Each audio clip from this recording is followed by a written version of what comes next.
My name is Abina Johnson, and this is Focus on Liberia. Hit it!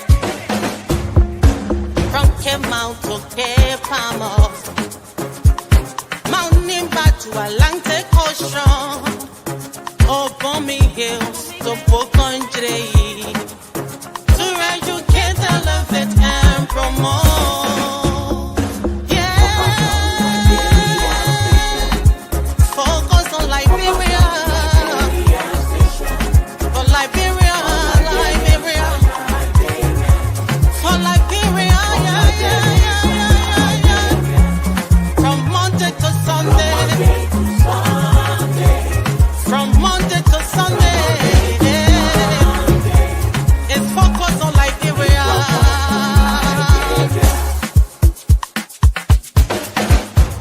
Talking about home affairs, hey, in diaspora,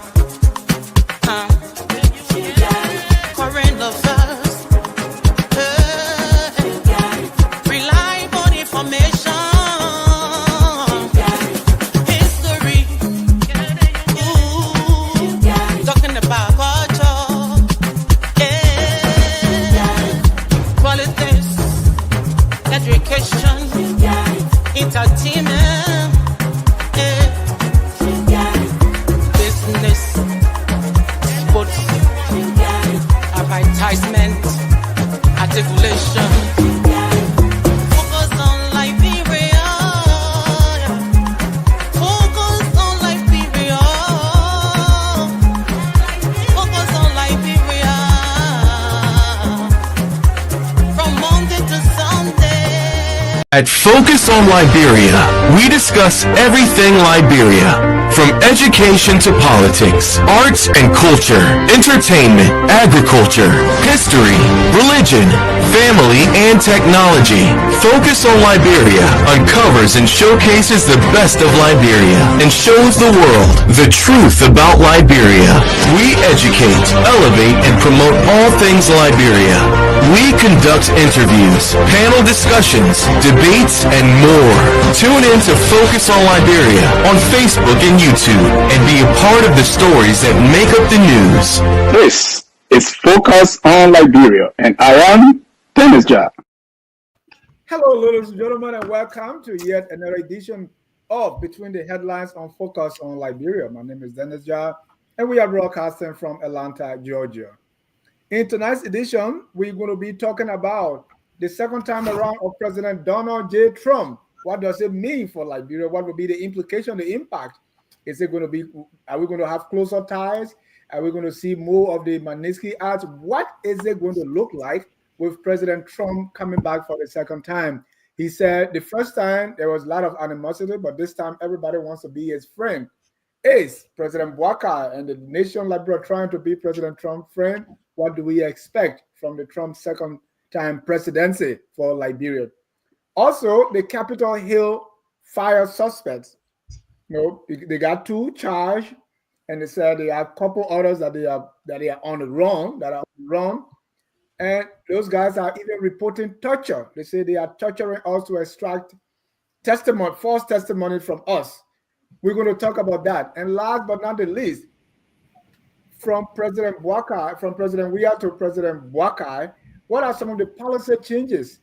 I remember when President Doe took office after assassinating President Turbot, they asked him, he said, no new policy. We'll still go with the old policy. So is President Boakai going with the same old policy when it comes to harmonization, free tuition, WAEC fees, and the flying of private jet? Let me welcome my friend of 35 years, Mr. Mohammed Sharif. He's FOL political analyst and also an alum of WAPLO Institute in River G. Welcome, sir.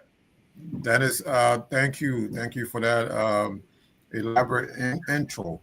Yes, we did remember Mr. Doe said, nothing is going to change. So it begged the question, why did you launch this violent overthrow?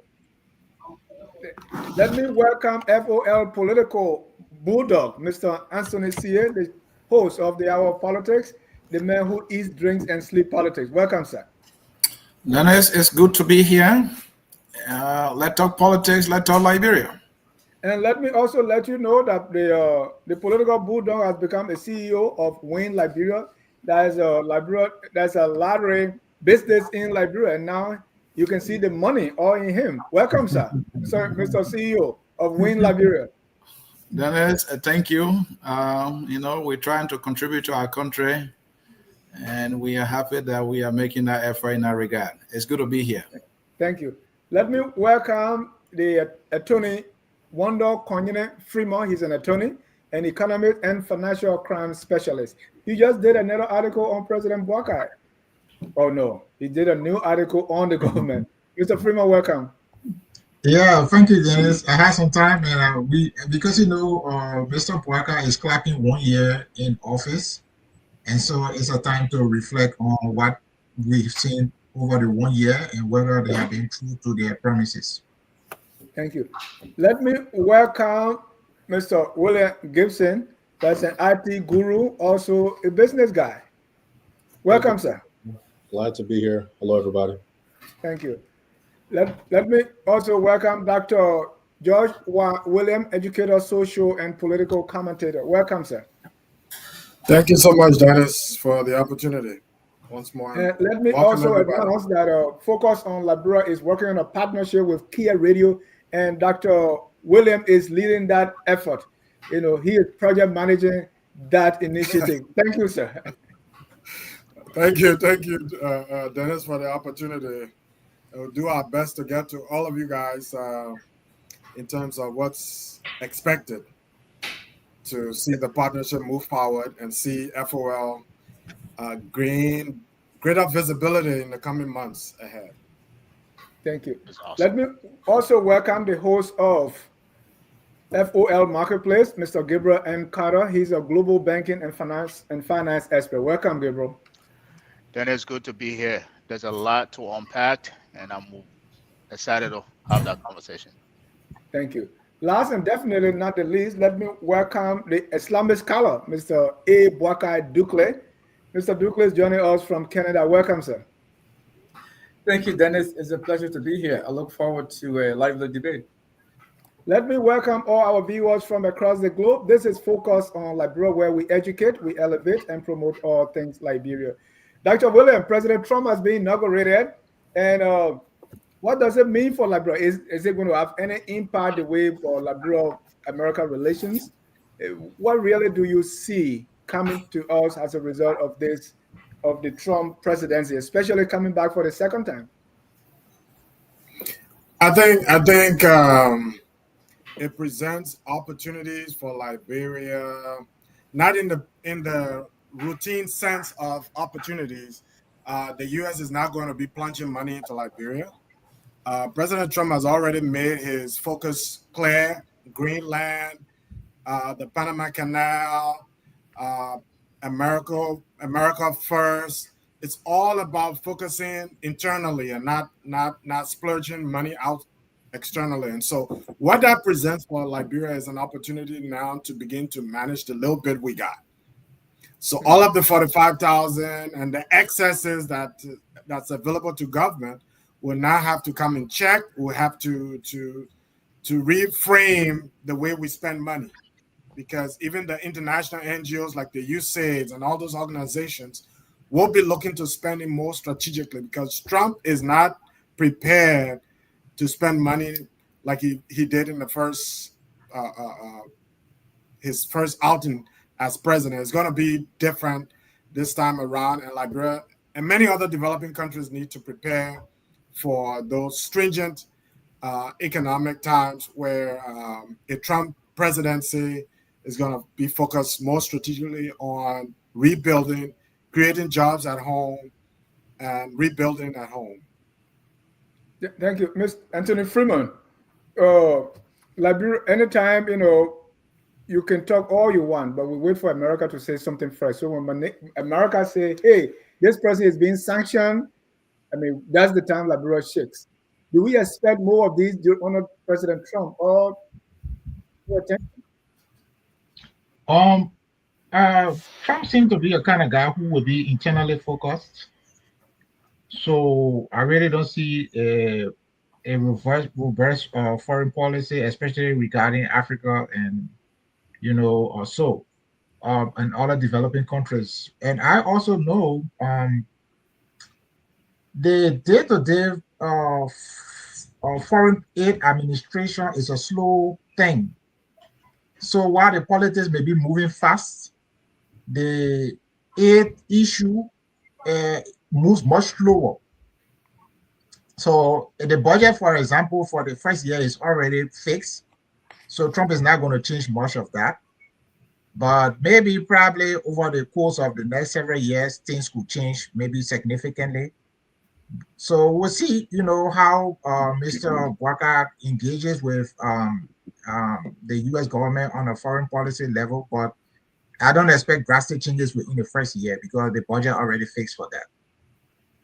Mr. Sharif, also from the Liberian end, is based on our own foreign policy. We have the foreign minister who I don't want to be, I want to be nice here, but who does not have the experience, right, to do so. How do you think Liberia is going to engage the U.S. under President Trump going forward, and what would that response from the U.S. look like as well? Yeah. So you basically have a foreign minister who's learning on the job, who's learning as she goes along. And so it's a tough task when you're talking about a Trump administration that's not Africa Center. So someone mentioned, I don't remember, the previous speaker, one of the previous speakers anyway, mentioned that this is a positive. So I will expound on that and say, so now is the time that when you have an administration that is not Africa Center, therefore not concerning about Liberia, this is time now that you must do things yourself. Stop depending on the Americans. Stop depending on Europeans. Stop depending on the Chinese and the Russians and whoever else come along to build your country. Your country is wealthy. Your country has enormous amount of resources that's been stolen and put in people's pockets. So maybe when you stop doing that, you can develop your own country. I have said all along, you don't need to borrow if you're Liberia. You don't need to borrow. You don't need, going out, with hats in hand, asking Europeans, asking Americans, asking Asians for money, begging everywhere. It's a shame. It's a disgrace that, we have our leaders, our national leaders, begging on their knees, almost basically, genuflecting before these people. It's a shame. And now, when you have an administration that is not Africa Center, maybe, the silver lining there is, okay, now we can turn inwards. If you're Liberia now, if you're a Liberian leaders, and I'm talking across the leadership spectrum, from the executive to the legislature, you are now going to look inwards and do things differently. Stop relying on Americans because this administration is not going to be there for you. Stop depending on Europeans. Stop depending on everyone else. Depend on yourself. Depend on your own ingenuity so that you can build your country. Thank you. Let me go to William. If what the previous speaker said is something to go by, this government is not going to be Africa-centric. So would that produce the opposite effect of what Mr. Sharif talked about? That now, if it is not Africa, if they are not looking our way, that means nobody's going to be afraid of sanction. Nobody is going to care. So is it time for us to do our own thing? Parents are now home, so we all own. Let's just play and spoil things. Is that the kind of effect you think it's going to produce, or no? One would hope that Liberia and as a whole, the administration of President Boakai would have that mindset of putting themselves first and making sure that we're putting our efforts together to advance and not depend on aid. But I don't see it happening anytime soon. Not in this administration. I think they're very dependent on aid in the first place when it comes to a lot of the projects that they want to undertake, especially with the new agenda or policy reforms that they're trying to put in place. A lot of support that's already come from donors, and a lot of those that are tied to USAID, European donors, you name it. So I don't see the formula changing. Let me say that. Gabriel, let's look at money, right? Remittances, for instance. So, and now if a lot of people kind of sometimes afraid that the Trump administration is going to be deporting people, that will cut down remittances, right? So let's look at the money side of it and see what the impact is going to be. Is it, are we going to see more borrowing? Are we going to see US aid? Are we going to see, that they don't care, so we're going to look somewhere else, like China or wherever? Let's look at the money side, the business side, the economic side, and see what the impact will be. Yeah, thank you. That is another great question. So for those of you, I'm sure all of us here know how President Trump operates. He's a transactional guy, meaning he's not coming to do, deal collectively. So he will pick specific countries that have strategic alliances with the US, whatever. It could be Morocco, where they're looking to, have a port, to have take control, strike some kind of deal with the port there, or it could be, Sudan, where they're trying to, broker peace. I think that's something he favors very well. But he's, the point here is that he's transactional, and that transactional meaning everybody is coming to him individually. Now, to your question in terms of what does that mean for all of us here in the diaspora, the fact that he's saying he's going to deport people, we can look at it from two sides. The upside here is that for those of us that are here that have jobs, there's going to be a lot of jobs. We're going to be having a lot of opportunity to work and send money back home. I don't think he has that ability to decisively just say he's going to do a mass deportation, and even if he does, I don't think that will have any significant implication on Liberians, because I don't think there are not a lot of Liberians that are here illegally, even though there are quite a few. So I don't think that will actually have any negative impact in terms of on the investment inflow to Liberia. From the side of the government, in terms of what that means for them, that is a wide open field. I think all of you have said that already. The foreign minister is pretty much a novice. To her credit, she's learning on the job. I think, to her point, for the government, the question should be, how do we approach this government who is transactional, right? Meaning, from a Liberia standpoint, is what strategic, what strategies are we going to offer to the U.S.? What strategic opportunity are we presenting to the U.S. or to Trump? For him to say, okay, perfect example. We have a war crime court that we're looking to get funded that is not off the ground. How important is that to the U.S.?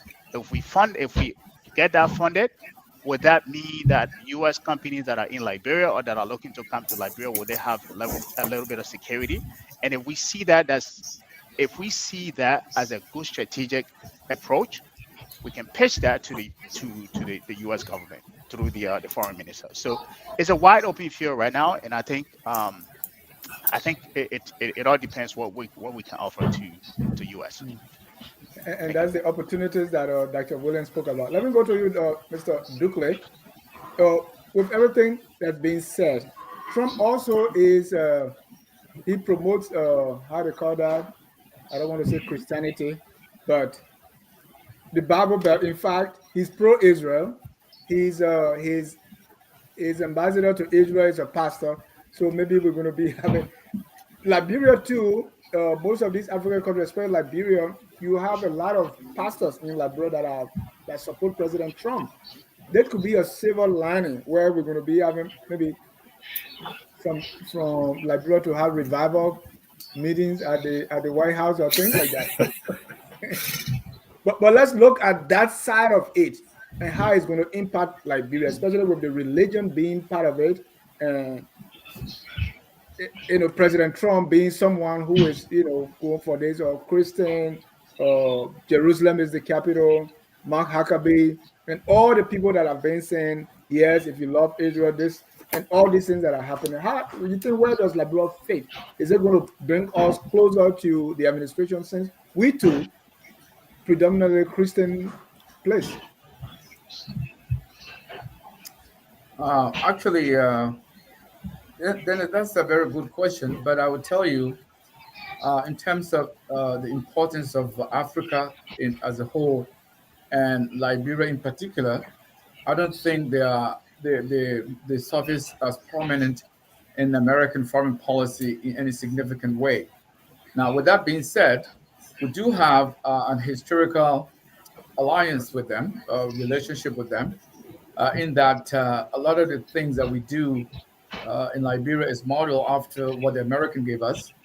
Uh, but politically speaking, and looking at the kind of president Donald Trump is, Liberia does not come anywhere closer in terms of importance.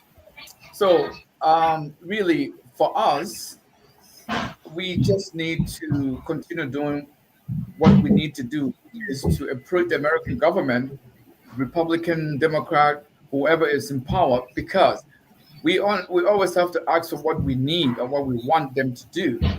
But in terms of geopolitical importance, Liberia is nowhere near where other countries like Egypt, Morocco, Sudan are.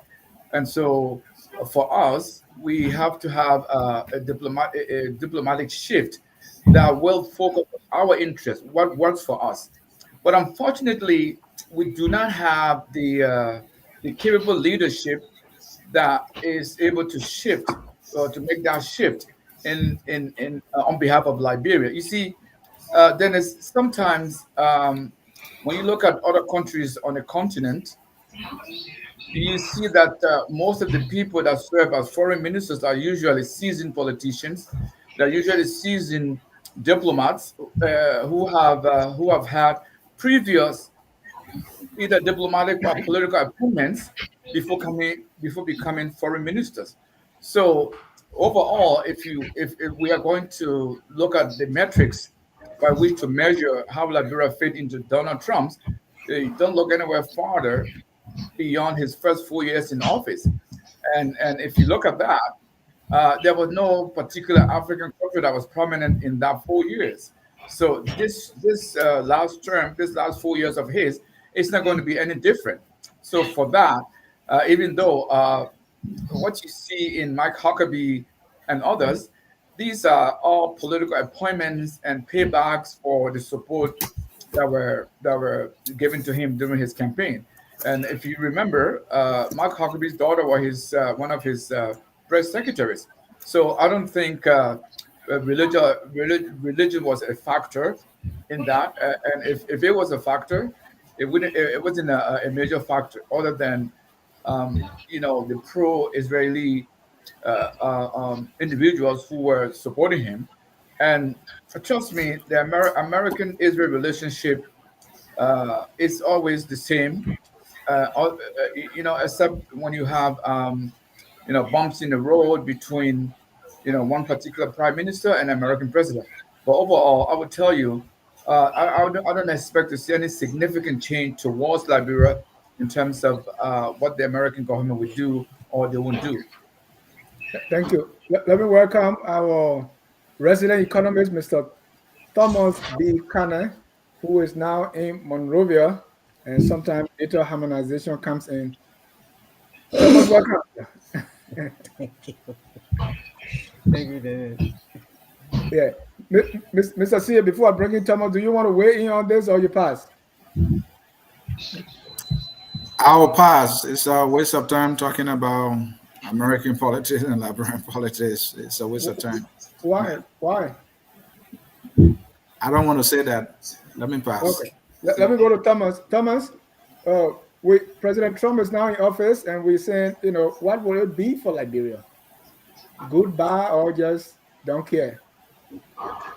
I remember, right, when there was a time that everybody was just afraid of sanction, and so people were kind of behaving themselves a little bit. Do we expect to see more of that fear, or it's like, okay, Trump and get our time, so let's do whatever we want? Or is it going to produce the opposite effect, where we say, well, nobody get our time, so let's make sure we pull ourselves up from by the bootstrap? What do you think? The first thing is So congratulate the Americans for the democratic transition that took place today. They inaugurated their, I think, 47th president, just like other countries did to us in 2023. In terms of our relationship, I think I would like to look at it more within the context of the region. Since President Trump was re-elected and he was going to take over the Oval Office, there has been a lot of analysis on how he's going to respond to Africa as a region. And it's not only Africa, the European Union has also been in a backstage in terms of how he's going Is to it me respond or to is he them. breaking up? And what I've mostly read is this issue of people saying, let's wait and see what is going to be his strategy in terms of approaching the war beyond the boundaries of the United States. So I think I would say we have to wait and see what's going to be his approach. You spoke earlier about the issue of aid. He hasn't appointed a head of the U.S. Agency for International Development. He has appointed or he has nominated someone to head the State Department. From those nominations, he can start to surmise what's going to be the policy direction moving forward. But specifically with USAID, it has not been done.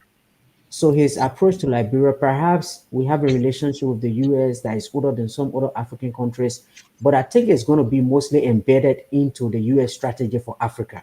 And I think Mr. Dukele spoke about it earlier. My point in buttressing what he said was that we might not be like a strategic partner like Egypt and other countries that play a role not only in Africa but even in the Middle East. But these are things you have to work towards. You are not just going to sit in your capital and become a strategic partner. You have to work towards it. So I think this is something he has been inaugurated today. He took office. We have to watch the next few months to see if they are going to actually put out a strategy for Africa, and then we can be able to see what is going to be the relationship that we will forge. But I think I'll go back to the point he raised. It has to be us working towards it. And one thing I will conclude on is that the whole issue of the MCC, I think that's going to be the major link between the U.S. government and Liberia over the next couple of months, because we are eligible to develop a compact. And even when there is a change in administration, these institutions continue to deliver on their mandate. So this is one thing we hope that is not going to change. That Liberia is going to continue to work on the development of the of Compact 2, and that the resources will be available to be able to support development in Liberia. But overall, in terms of strategy, I think we have to wait and see which direction the government is going to take.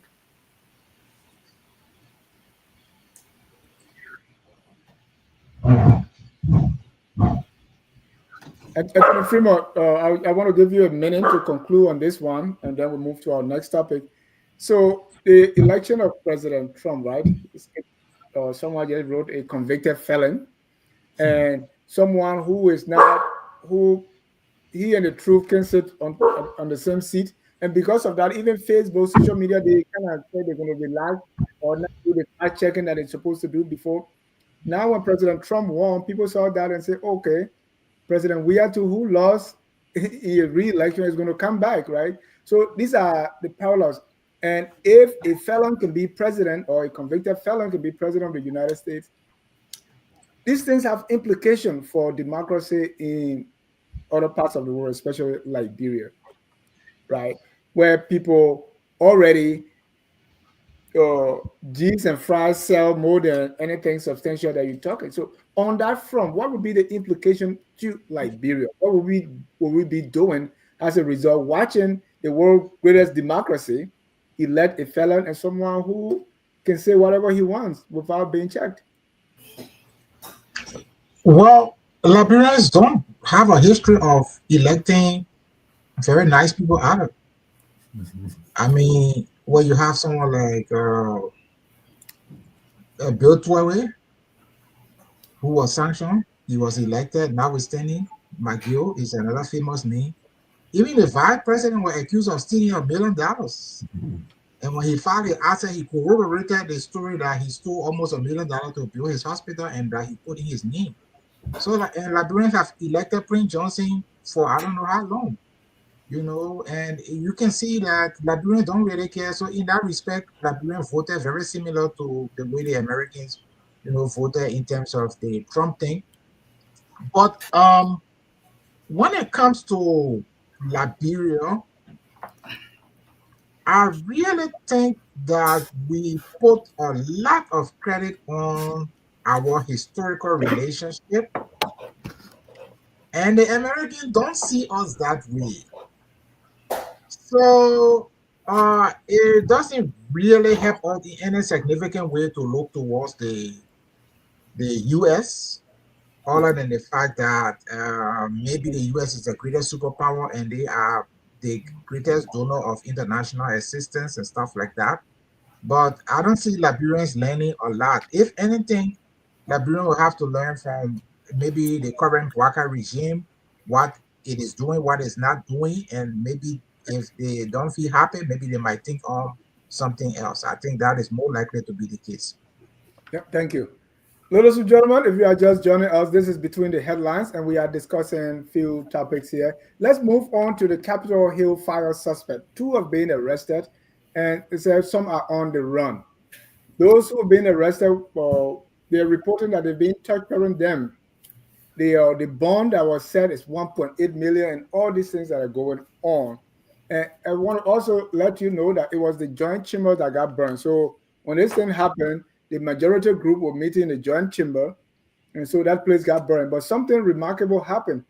It got burned, but the 2 chairs, the one for the speaker and the deputy speaker, were not there. And those 2 chairs, which were there the day prior, they surfaced at the city hall.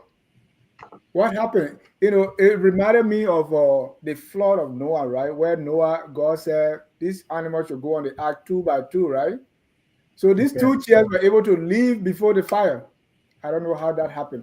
But another thing is the police investigation is like it's focused on people of the minority, the so-called minority bloc, and people connected with them, right?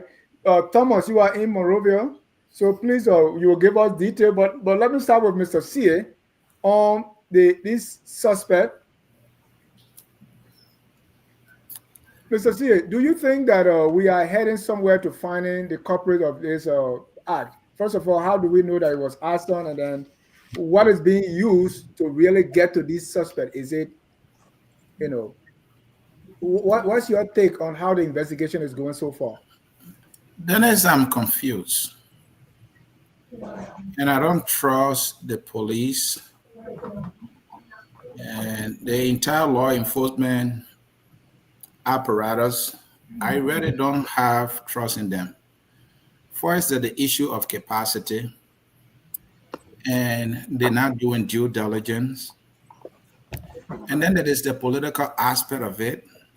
The whole investigation appears to me as though they decided way beforehand who would be the suspect or from what side the suspect should come from. And now that we have had this preconceived notion that it got to be somebody from the opposing side, so let's go for any of such persons. And then we find evidence logical enough to convict 1 or 2 persons from that side. Now, Dennis, these are 2 political sides fighting politically. And they are all within a particular building. Now, at some point, the police took charge of the Capitol building. So if the police were in full charge of the Capitol building, and during that time, there is this fire incident, why are we not even questioning some of the police officers assigned at the Capitol? Now, just as the frontier side have members using the facility, so too the so-called majority bloc and their leaders using the facility. How did we come to say any suspect or suspects must come from the side of Funanti, and you have completely eradicated the possibility of somebody from the other side being part of what they presume to be an also attack now? That's what I'm confused about. And so now you have arrested some people, you detain them, far beyond the 48 hours as required by law, which is a violation of their right. And now you are gone far ahead of confiscating teamless cell phones without a warrant from the courts, and you are trying to gather some information from there that you think you can use in court. Thank God we have a lawyer here who's going to educate or more. So, Dennis, this is not a way to do a professional investigation of this touch. The police really knows that no one trusts the police. So when you are in charge of a facility that ended up being destroyed by fire, have you questioned some of your own officers? There has to be a level of impartiality on this issue. But it appears that the police is partial here. I want to see police coming up with information that, yeah, we have interviewed or we are investigating our police officer that we assigned there. We have also investigated some members of the so-called majority bloc. We interview both sides or investigated both sides. I don't know if that was done, but that information is not to the public. The last point is that, Dennis, why is the police now updating all regularly? This is a national tragedy. And the police is not giving all weekly updates on the issue, what they are doing. They are keeping all in the dark. You took your suspect and turned your suspect over to the NSA for several days for investigation. What is that? Thank God we have somebody here who has deeper understanding of the law and will be able to provide some understanding. But as a layman looking at it from my perspective, this is a terrible job, and this looks bad on the part of the police and the government. Thank you. Thomas, you are in Monrovia, right? Mr. Lassa is saying here, even the thing about the two-chair, that's a propaganda, it didn't happen. So the suspect, those that they are going after, what actually, based on what you're hearing from the radio, what is driving them to apprehend these guys or go after them?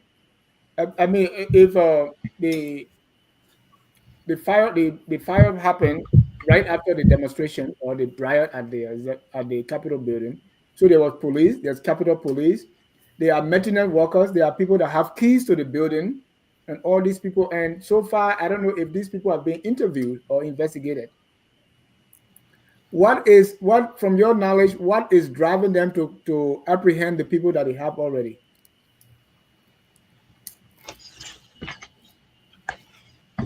You are muted, Tom. Yes, it's difficult to be able to unpack these security operations because some are classified. So I can just be able to state what my following of the issue has been. The first thing I will establish is that when the incident took place, there were a lot of people that were brought to the net in terms of the investigation. So staffers that work at the legislature, people who were serving guard, they were all brought into the net.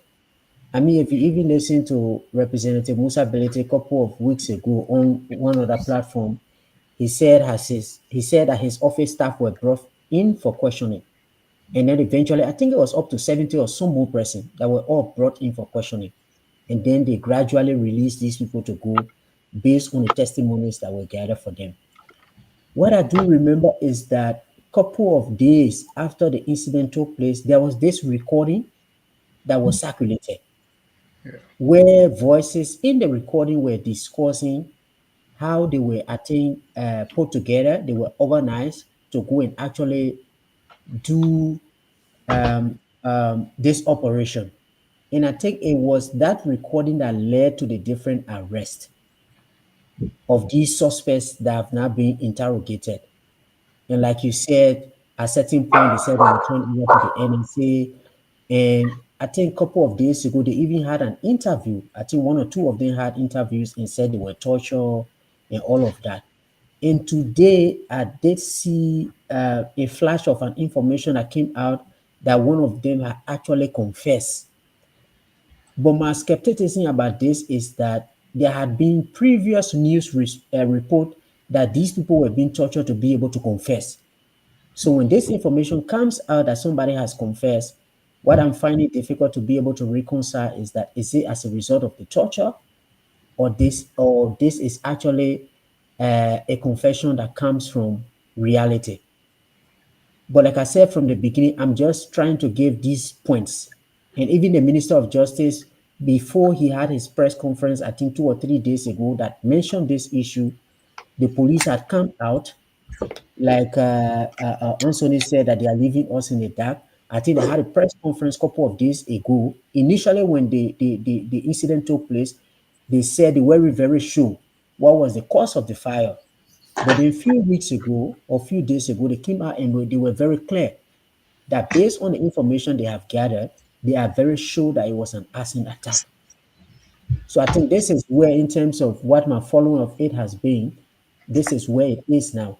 We have to give it maybe today and tomorrow so that this information that someone has confessed, we can be able to know who has confessed and what have they said. But I think it's based on the statements that people made and then the posts that people made on Facebook. Because in such an investigation, you obviously have to follow a lead. You can't follow the whole country. You can follow everyone else. And I think these are the leads that the police have been following, and the NSA has been following on to this point.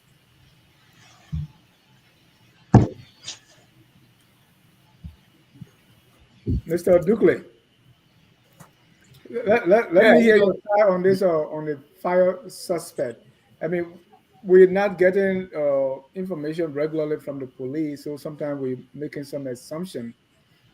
But so far, um, and we'll bring in the forensic financial auditor. But so far, we don't. I've not heard of any. I mean, definitely there's no forensic, but there's besides what people are saying, and the suspicion that hey, if we are fighting over something, so the so-called minority bloc were in the chamber, the so-called majority were in the joint chamber. So when the joint chamber got burned, it got to be the other guy. So besides this kind of insinuation, I don't know of any other thing, meaning say, well, somebody had a gallon or somebody was the last to enter or camera pick up this person. Nothing else really the police is telling us. What you make of how the investigation is going? Do you think we are proceeding correctly? absolutely not. And Dennis, you have to remember, initially when this fire broke out in the capital, even before anything was established, we were told there was an arson. This was done by an arson. So I think, in my opinion, they have come to politicize this whole process. Beside not being transparent, and besides the police not coming forward with timely information to keep us informed. And you see, in the absence of transparency and accuracy, you create a void where this void will be filled with innuendos, rumors here and there. And I think this particular investigation is not any different from the previous one we've seen. And our National Police Service is extremely under-resourced and very incapable of investigating properly these kind of fires, these kind of incidents. I mean, look, there is a way where it could have been easily established as to where this fire originated and possibly by whom. But again, I think they have come to politicize this whole investigation where it's almost like they've come to there's a preconceived notion about who might have done this and why.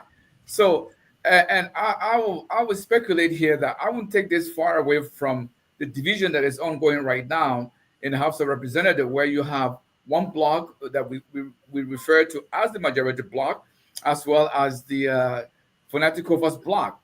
So far, the police has not really given us any reason to not be suspicious of them, because it looks like the police is going with the direction of the government as to who might have been responsible for this arson. So really, they have not given us any assurance in terms of being transparent and in terms of pinpointing as to who might have, because I think Brother Kenneth said that there was some speculation as to whether these people are the actor culprit of this fire.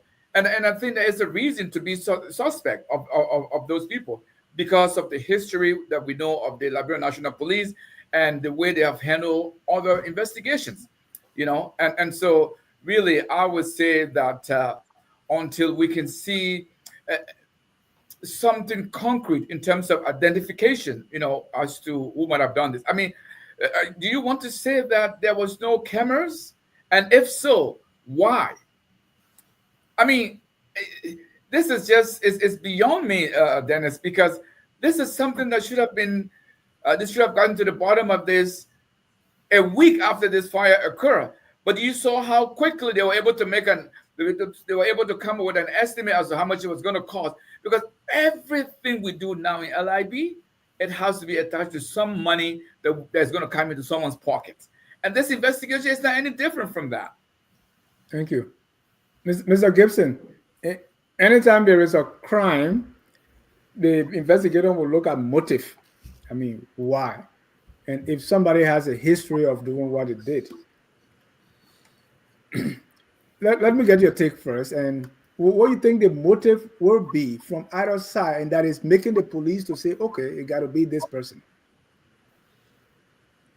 I think as far as the motive, when it comes to what has been playing out, there's been a lot of smoke and mirrors with how everything has been propagated to the public, especially with the divide that's occurred within the House.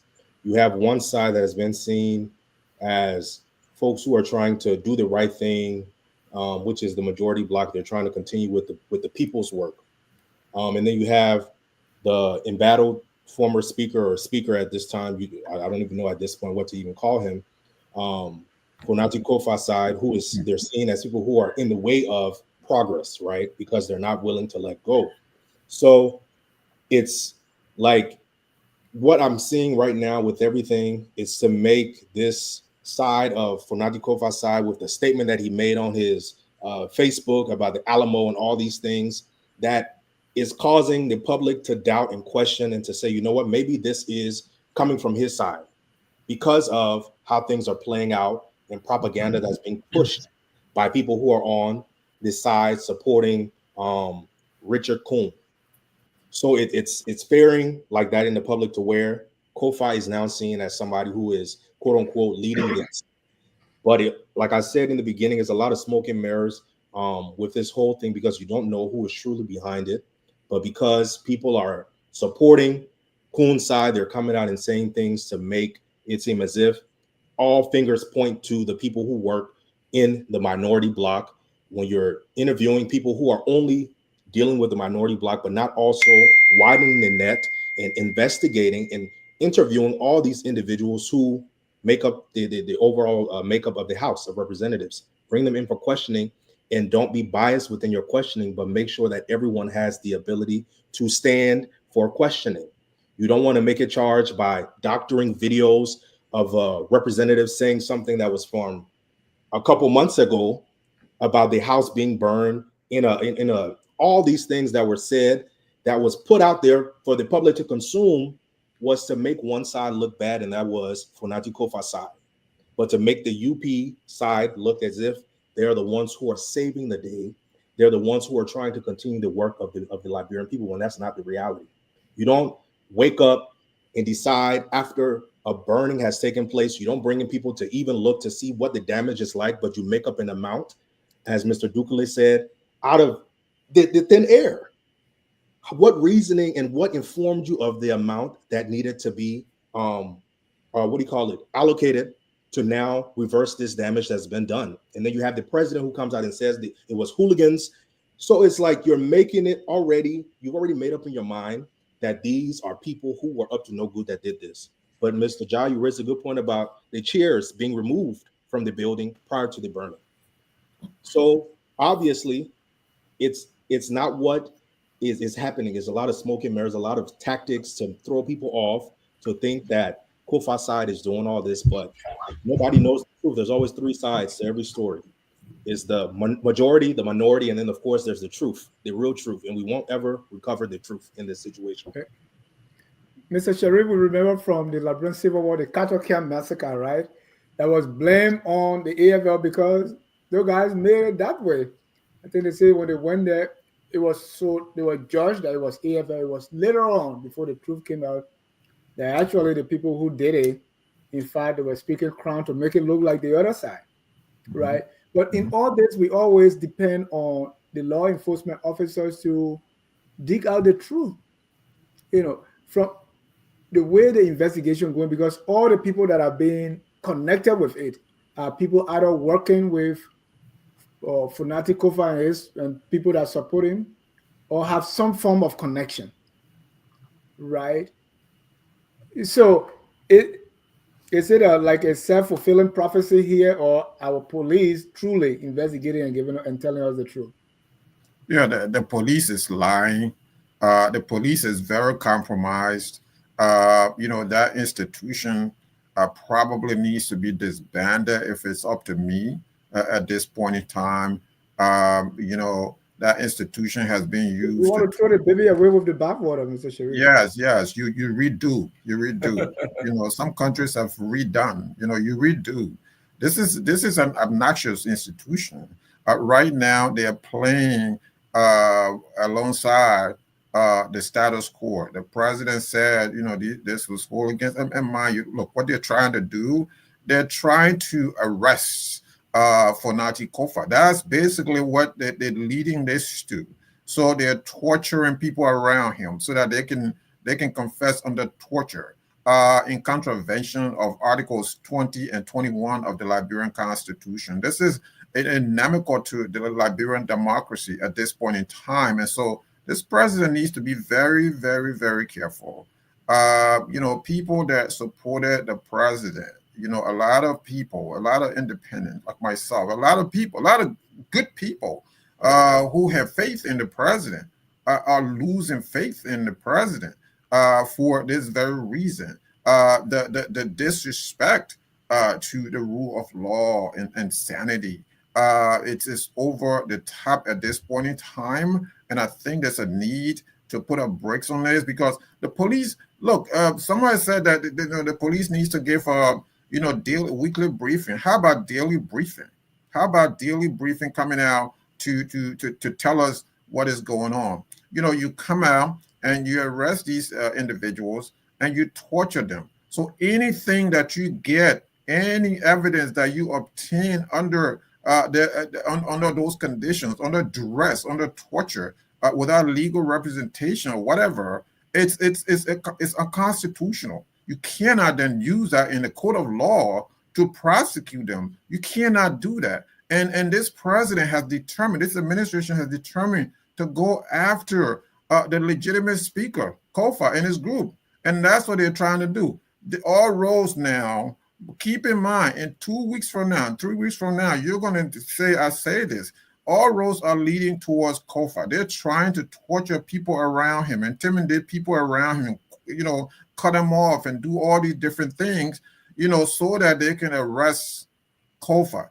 That's basically what's going on. The police is damaged. This is a very compromised institution. And when you guys heard me the first time say, I don't care about these institutions, and someone went after me about this, even though Ellen Johnson said something about the executive mansion, in the 90s, right, during the Civil War, but people went and worked for Ellen Johnson, Sirleaf. But because Sharif is sitting here saying this, now it's bad. I'm saying this again. I'm repeating these things again. It's very bad, and Liberians are sitting here. Liberians are sitting at home and allowing these things to happen. Where are the human rights people? Where is Sekou Bility and his so-called group? Why are they not condemning this?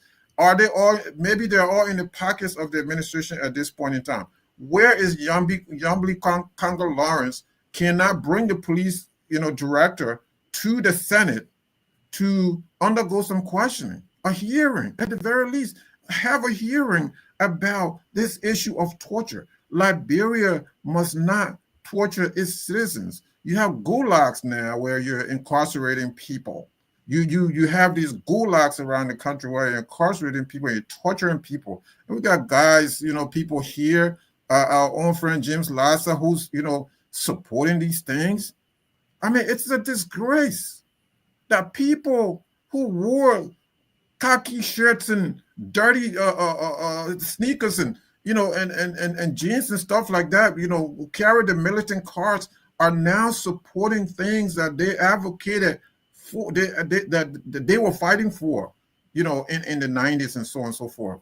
This is a very, very bad and inimical to the Liberian democracy. I keep saying this again and again and again. This is, I'm just, sounding this as a Liberian patriot. We cannot allow this to happen.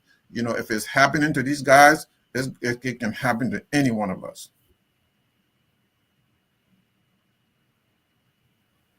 Flomo Livingston, a strong supporter of UPC. Every day, anytime the session is over, they remove the 2 chairs. So those 2 chairs were removed before the alleged arson. Let me go to the lawyer, Anthony Freeman. We're hearing torture, we're hearing all these things, excessive bail, holding people beyond the 48 hours. There was a habeas corpus to produce the living body, and all these things going on. Talk to me on the legal side. What is going wrong or right legally here in Canada? Okay, let's start with the role of the NSA. NSA being involved in an arson investigation is illegal ab initio. And by that we mean that from beginning to end, any role NSA play in this investigation is illegal. Look at the NSA Act, Section 6, number A, B, B1. The responsibility of the NSA, domestic and foreign intelligence, collection of foreign intelligence, collection of information pertaining to terrorist activities, collection of information about organized crimes, narcotic production and trafficking, conduct of other such duties limited to intelligence affecting national security. Everything you hear is what? Intelligence. So if there is an arson, it falls under the penal law. Only the police can go about investigating. Bringing the NSA involved is nothing. In fact, personally, I think if Liberia, anybody who wants to do well in Liberia has to shut the NSA down, because that institution is absolutely no use. All they do is money laundering and torture citizens. The other thing I want to say is the investigation of people is covered under Article 20.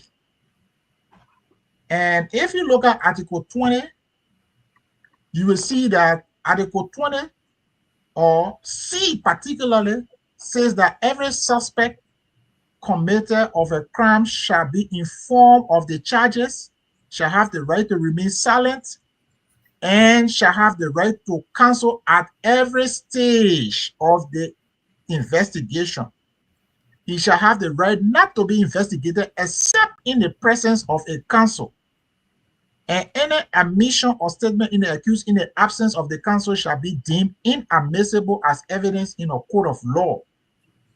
If you look at Section D, it says the accused person shall not be required to have excessive fines imposed and shall not be subject to torture or inhuman treatment. But look, Mr. Boakai started his presidency with illegality. He continued to defy the Supreme Court. And you know, the problem with violating the rule of law is a slippery slope. Once somebody believes they can get away with defying the Supreme Court 1 or 2 times, they believe every other laws in the country is susceptible to violation. But you will not get anywhere with torture claims. Even torture claims on the high side. Investigating an accused in the absence of their counsel, you will have problem with the evidence. You will have problem with the evidence. Even if you start the investigation, the person says, I do not wish to continue, you're going to have problem. Most times, the ordinary people, they just think the way they think about things. You can't carry, for example, let's say the fire. We have not seen the police report on the fire. We only hear them talking about report, but we all hear talking about the police report. We're supposed to see a physical report stating what happened, what the police believe. It is the Liberian taxpayer money that pays the police. So if there is a fire at the Capitol building, the police report should be an open information for us to see and be convinced of what's going on. We have not seen any report. We're all guessing why is the police report a secret? That shouldn't be a secret. If there is a fire at the Capitol building and the police has a report, that information should be public information. You know, so for me, I just think it's a continuation of the lawlessness that Mr. Boakai started, that he continued throughout his regime. He has absolutely, and torture is something we almost going back to the 1950s. This man is taking us back to the 1950s.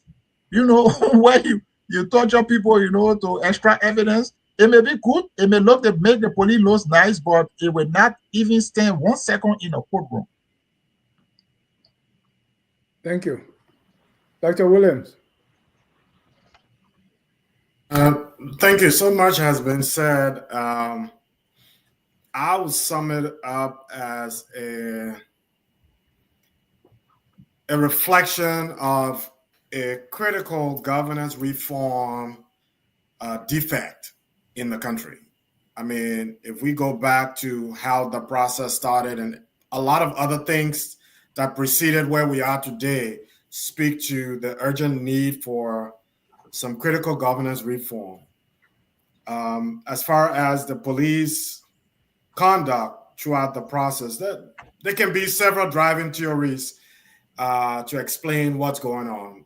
On one hand, it could have been the minority led by Speaker Kofa, who could have, out of exasperation, have gone to engineer the burning of the building. On the other hand, the majority, knowing that they're losing the battle, losing the fight, they've gone to the Supreme Court, they've gotten a feedback that's not favorable. They decided to pursue the illegal means and say, you know what, if we went the extra mile and conducted an operation to make the speaker look bad, we could do that, and then we could target him legally. And so there's various theories to support motive on either end, and that's where the liability on the Liberian National Police falls more heavily. A responsible police could have and should have preempted conflict at the Capitol. Days before it even happened, they could have. Days before the president even showed up to sign a book of condolence, they could have. What we notice in a lot of our structures is we enjoy the reactive rather than the preemptive stance on a lot of issues. Today, we're calling on President Boakai to let's go back to the Supreme Court. Let's fix this situation. Let the Supreme Court let us clarify what they meant. The Supreme Court is still lagging behind. There are aggrieved parties that are still here. Speaker Kofa is still around. An acting speaker is playing his role. Now, is there room, there prospects for undermining the peace? Yes. Yes. Yes.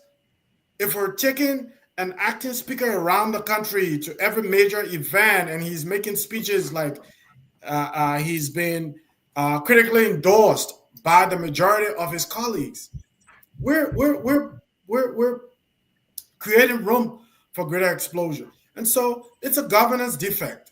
It's a governance defect. There's liability on the part of the executive. There's liabilities, heavy liabilities on the part of the police. And if we had strong institutions, which we should, I think a reform agenda by all Liberians need to come full force, come to the table. We need to reduce some of the powers of the presidency going forward, reduce some of the powers of the president. By now, we would have thought that President Boakai would have drawn up, having served in over 4 or 5 governments, having been in government for over 40 years. He has a good sense of some of the things he needed to see change. And those things that needed to see change will now translate into a national reform agenda that come 2029, we're not going back to doing things the way we've always done, that certain things will change. Okay. As it stands, there's no reform agenda. We're doing the same things we've accused other governments of doing and probably doing it worse than we've done it before. And so it's on us. We can sit around the table and talk for as much as we can. If we individually and collectively do not envision the kind of Liberia we want and what kinds of reforms we want to see happen and begin to pursue those, we will be here for the next 80 years achieving nothing. Our country is going to go nowhere. Let's begin to identify those things we want to see change. We direct the vision to our representatives and hold them accountable for it. I think that's where the narrative needs to go. Thank you. After 80 years, I don't know which of us on this platform will be around. But Gabriel, our children will be around. Gabriel, where do you think all this is going and how is it going to end? I think everybody said what needed to be said. Look, there's, I said this here yesterday and I'll say it again. Just because you have a peaceful transfer of power doesn't mean you have a democracy. We do not have a democracy in Liberia, to the point that, Dr. William pointed out, where you have a speakership that is in chaos, at a quagmire right now, that hasn't been resolved. And here we are with the Capitol building incident. There's 2 things I want to say here, and that's, I think everybody has said what I needed to say. One, is there anybody representing these people who were accused? Do they have a lawyer? Yeah, they do. Okay, so if they do have a lawyer, how is this lawyer allowing these people to get torture? The all-powerful government. No, I'm serious. They were taken into custody, Gabriel. Unprofessional policing. Unprofessional. 4 days. Unprofessional policing. I know as a lawyer, sometimes you go to the police and they say, we're not ready for police yet. Right. Even if they're not ready for police. Just a brief Sunday, it may work for the police. They can enjoy themselves, but it makes the lawyer to just laugh. Good. Go ahead. Question and do what you want. You will go to court and we'll see how it ends up for you. That's the point that I'm making here. One, whether these people have lawyers, or are those lawyers allowing these people to get torture? That's one. 2, the other point that I wanted to make here is that this is something that is in the modus operandi of this government, which is they do not release anything. We're in a dark. Every one of us is in the dark of what is happening right now in terms of the amount of evidence collected. How did they get to the conclusion of collecting that evidence in terms of what was done? How did they arrive to those, people being indicted? We are clueless. I do understand you cannot disclose fully the evidence, but at least narrate in terms of how you got to it, in terms of how you got to indicting these people, arresting these people, to allow the audience, all of us here, to have a little bit of insight in terms of the process that is happening. We're clueless. We're not hearing anything. So we're all speculating here. But for me, I think in a democracy, in a functioning democracy, the people, yes, we understand they're being accused, but they need legal representation, and that legal representation need to be fully qualified and make sure that they're being represented as well. If not, this is what we're having, where they're being tortured. And at the same time, there is, this case, as you guys are speculating, it's leading somewhere. They're trying to force information out of these people to get to arrest somebody. But I think for me, I care more about those people who are being accused and whether they have legal representation and what that legal representation is doing for them to make sure that they have a fair trial comes. They were going to the Supreme Court, right? Because the Supreme Court said, release the man. And concerning torture, we've been cautioned that, hey, it's nothing, so say alleged. But let me, Mr. C, I will come back to you to give you one more minute to conclude on this, and then we move to our last topic for the night. Mr. C, I think you even know one of those who allegedly been tortured. Yeah, Thomas, who maybe the word to Polo is the lead suspect right now. If there's anything called lead suspect, or maybe major suspect. Yeah, perhaps also the suspect. Yeah, he's somebody that I know personally. I've started knowing him since 2016. I have a project that is going on right now, and I sent every penny through him. The young man, he has a fiancée. He should have gotten married this December, I think somewhere around the 22nd. He has written me communication. Where I'm building my house is not far from his house. He was on a program and he had reached out to me in 2016. That's how we got in contact. He has no history of violence. He has been a maintenance kind of manager for Fonanti Kofa. No history of violence whatsoever. When I went to Liberia in May of last year, I went to his home. I'm not suggesting that because I know him to be a decent man and a man who has no violent history, it is not possible that he can do this. I have a significant doubt that he will go this length to set the Capitol ablaze. But the final point I want to make is that Dennis, the police have painted a picture that they have looked at all of the possibilities and everything being completely ruled out except the evidence they have in their possession pointing to arson attack. And then they talk about, Tom mentioned about there was some audio. Yeah. There was a chatter that, people trying to plan this thing. Where is that audio? The police need to have that audio play on the radio for the citizens to know. Thank you. Yep. Why are they hiding it? Because the police have a trust issue. You are coming to a conclusion that this person is our suspect. This is our guy. Why are the pieces of evidence that point you to this direction in a significant way to even go to arrest? I don't know. I'm not a lawyer. Maybe you are speaking out of foolishness here. Maybe you're right about that. Release their evidence to the public because it might be needed in court or so.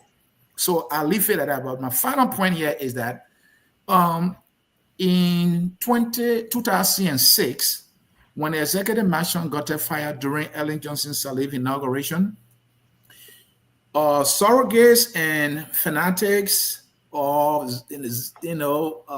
I don't want to use the word Zionists of CDC, were suspected to have been the one who set the place on fire because the likes of J. Milton Tiaje, who supported George Weah in the second round, said, hair will have to grow in his palm before Ellen Johnson Sirleaf can take it. So when that executive mansion got a fire, fingers were pointing at some members of CDC. Later on, there was an investigation that it was electrical shock. There was an electrical shock incident reported, I think, few days to this very fire incident. Yeah. All right. And then the other thing is that the very Franti we're talking about, his horse got a fire. Today, we don't know what happened. Sir Joseph nearly died in his house. His house got a fire. There was a session at while Sir Joseph pleading with his fellow senators that this is an emergency because there have been so many fire reports in the country. I also remember an incident in Buchanan. There was a hospital that got a fire that got burned completely. The fire incident in Monrovia is just too much. Many professionals in the electrical field say because of the terrible wires maybe coming from China and other places, that might be the primary reason for these fire incidents we're hearing. So to have come to this conclusion, one would think they have done a thorough job. But now we have our fire service that is now equipped, people who are now trained. They have about 900 staff, the Liberia National Service, and they don't have anything. Now they are telling us that this is an arson attack. When was the last time have they given a report on any of these fire incidences that I just mentioned from the Liberia National Service? Where? The one for Jasper Joseph, they didn't tell us what happened. The Franti Horse, they didn't tell us. The hospital that got burned in Buchanan, the Liberian National Fire Service, they didn't tell us. And now today, because it's the capital, it is a political house. They have a report in conjunction with the police. Why should I trust that? Dennis, I rest my case. Thank you. You know, anytime you say that you blame something on witchcraft, you don't give yourself enough chance to investigate. So I think that's what's happening. Let's go to our last topic here, which is policy changes. No new policy. We go with the same old policy. Is that what we're on here now?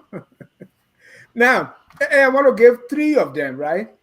This time we were here and we criticized Judge Weah for harmonization. In fact, that was used big time during the elections. Say, oh, you harmonize our salary, we'll harmonize your vote.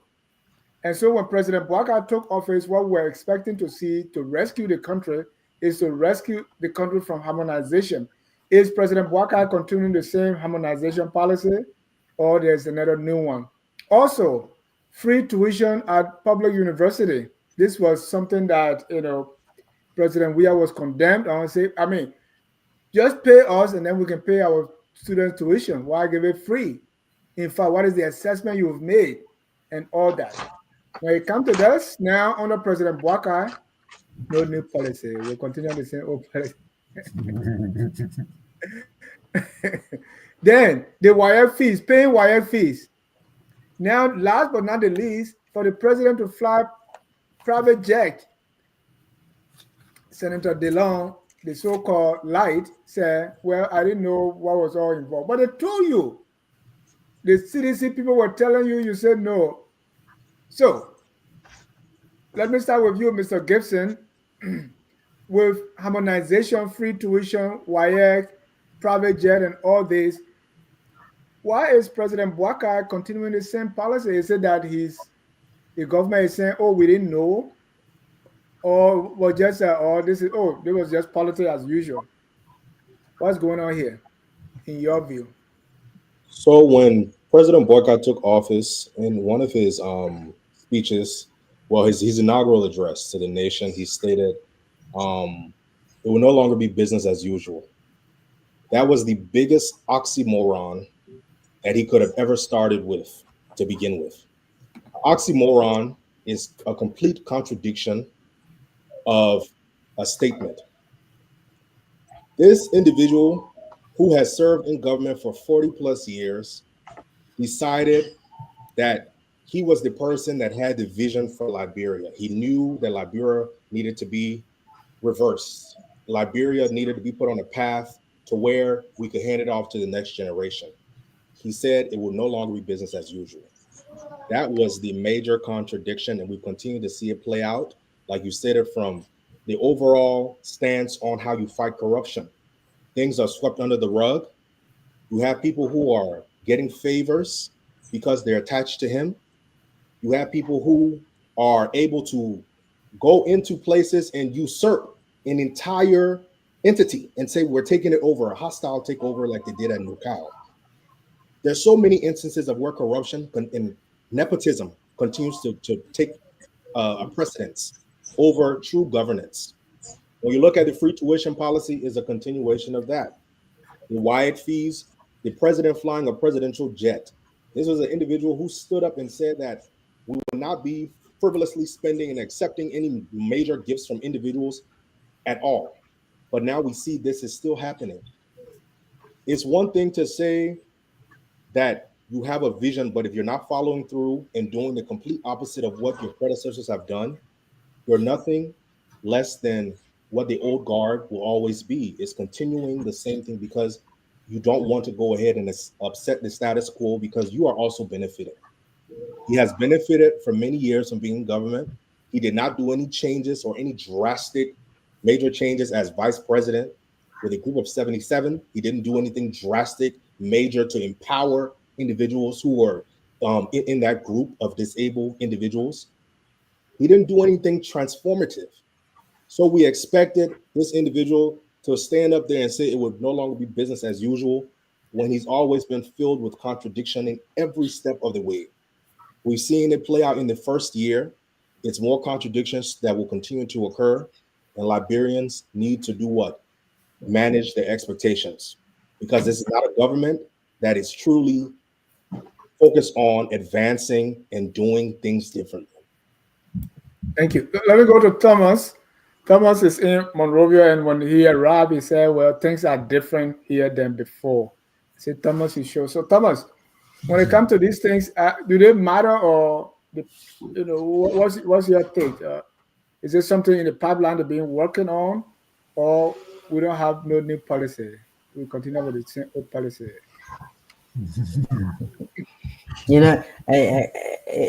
It's really interesting, the excitement with which you are saying it. No new policy. We just continue with the old policy. And you need only 3. You have a government that has 100, and they used to have 107 ministries, agencies, and commissions. I think the establishment of the railway authority makes it 108 commissions. All of these agencies will have to develop policy frameworks on how they deliver on their mandates and functions. So to take the free education policy and the WAEC, and then the private jet, and say there is no new policy. No, I mean from Weah time. Yeah, that's what I'm saying. So I don't think it's a holistic approach. So let me need a couple for you. Let's go to the development of the National Development Plan. And I see a couple of folks, some of my young colleagues from the CDC say, okay, we delivered the National Development Plan to you in 7 months, but you took a year to be able to develop. The difference is because of the consultation that took place. The CDC developed a National Development Plan in 6 to 7 months because there was no national consultation that took place for the development of the National Development Plan. So we sat in Monrovia, development partners hired some consultants to provide support to the government, and the proper agenda was developed. This was a little different. That's a policy change, because you needed stakeholders and citizens to participate. You needed their voices to be included. So you had to go to all the counties and all the districts, and that took a bit of a time.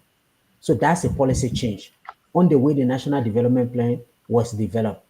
A policy change in terms of working with local governments to be able to develop this county development agenda. I have a problem with the way they were done, because we have not defined the functions of the local governments, where we should have developed this county development agenda to respond to the functions that we devolved to them. We didn't do it. But yet it was a policy change in the sense that because you have a local government act, let's now develop this county development agenda to be able to help them. Additional institutions have been created. We have this issue with HPS and Metal Steel. The president created a railway authority to be able to address that. The Bureau of State Enterprises is trying to submit a law to change them from a decree to actually a law that created them. The GC, the LACC, they are working on a new anti-corruption strategy. So I think the policy domain, sometimes policies are not only you create new ones, you go back to the existing policies that are there to be able to update them. The Ministry of Commerce has a work that is going on to develop a national trade policy for Liberia. So there's a lot of work that is going on. So to just take 3 of them and say, okay, no policy has changed because these ones are continuing. The harmonization, the minister has said that they have started to tap up salary. Harmonization was basically to cut down salaries. For the fact that this government has started to give people top-ups to increase salary is undoing harmonization. They might not have completed the spectrum of it, but they are trying to do it. So for me, for the fact that I sit and I look across the governance spectrum and look at these policy initiatives that are being undertaken, I don't think it's fair enough to say, okay, there's no new policy. For instance, the Ministry of Finance has revised the tribal ordinance from the one that was done in 2016. Now there's a new policy in place that all the government entities will now have to pay LEC. Before, the judge used to use the current, and then they say, LEC, go to Ministry of Finance for your pay. Now you have to pay as an individual, just like every other cost. So there's a lot of policy changes that are taking place across the government. So I don't think it's fair enough for us to take 3 pieces of it and say there are no new policies, and this government is basically continuing what the previous government left in place for them. Dennis, I have to jump in there to hold on before you jump there. I just want you to let me jump in. 3 things that President Weah was heavily criticized on. Did the Boakai administration change any of them? So what this government, I think, when it came in place, is that the previous administration was owing WAEC. What I do know is that they cleared that debt based on the legacy debt that was. Is that a policy, Thomas? Hold on now. That's not a policy. That's not a policy. You can't put that towards a policy. He is a resident economist, and he's telling us that they cleared the debt. So I have to ask him whether that's a policy. Let him finish. Oh no, that is not a policy, Dennis. You can't go on with that. Let him finish. Yeah, I just interjecting whether that's one of the policies.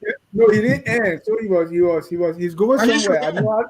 I know how Thomas talks, so I know where he's going. Go ahead, Thomas. It was a policy decision to make education at the higher level free. That's a government policy. What is your argument? That's not a policy. What is it? It was a policy decision by the former president that universities were going to be free. You just go there. You are not going to pay fees. Weah. You said they pay the arrears from Weah time. It's the continuation that I'm talking about. It was a policy decision that the former president took. To my knowledge, what this government had done, and based on what I have listened to, they said they have paid the legacy debt that was owed WAEC. What I'm not aware of is for them in this new dispensation to start to pay the WAEC fees. That's the distinction, the clarification I'm providing to you. If they continue to pay after clearing the legacy debt, then they are continuing that policy initiative that the previous president started. This is what I'm saying to you. Yeah, but Thomas, to Dennis's question, is this government therefore saying that the free tuition at public universities is the most efficient policy this government can work with? Is this government seemingly saying we're going to work with the policy led by the Weah government because it's feasible, the university is fully funded and can operate efficiently given that policy? Is that what this government is saying? At this point in time, it is not clear. Much of our criticism, and with many other colleagues' criticism of the George Weah free education policy was that what was the assessment? What was the study? What were the studies that were done to inform this free policy? Was it optimal? That was our concern. So at this point in time, we have not seen this current government release any study to say that this is an optimal investment. And I have not also seen them say, okay, we are going to continue this policy. So what I'm saying to you is that we have to... I thought you said they met with consultation, they had consultation. That wasn't part of the consultation? No, the consultation was the National Development Plan. I don't think we are listening. Thank you, Thomas. Hold on. Because when I listed those 3, I was not saying the entire... I was just specific on the things that I've not changed. No, the picture you are creating is that this government is basically just following in the footsteps of Weah. I listed 3 because those were the 3 we were examples. So Dennis, I want to give you a chance now. I want to give the floor to Freeman. Freeman was coming in before you were willing. So Freeman, I mean, not necessarily as a response to Thomas, but your own take on the whether President Boakai continuing those 3 policies or no new policy. I think it's more of the I don't know new policy, or I don't really care. I came to rescue myself. Amen. Because, but Dennis, Mr. Boakai doesn't have to say it directly. If his actions are such that we can deduce that that is what he's doing, why he doesn't need to say it directly. For example, you are on record for criticizing Mr. Weah for lavish spending, including private jets. Then you come in the first year, you repeatedly use private jet. You could have rewritten the transport policy, make it clear that you will not use private jet, you will save money on foreign travel. X amount of ministers cannot travel. But Mr. Boakai repeatedly traveled with 60-man, 50-man delegation. We remember last year. So there is no new policy. Secondly, they heavily criticize what the pay policy, harmonization. We expected some level of transparency from this government, a rewriting of the pay structure, a redesign of the pay structure, a publication of the pay structure. That's not what we have. We have people continuing what they have criticized, like in the case of the LTA and other places that we don't know, the national legislature. We know that the bloated salary that they have that was from the past continue to the present and continue into the future. So what can you say? There is no policy change because we're not going to go to the 100 on some more policies that the government has. The ones that you criticize and claim you are going to do better on, those are the ones we want to hold you to.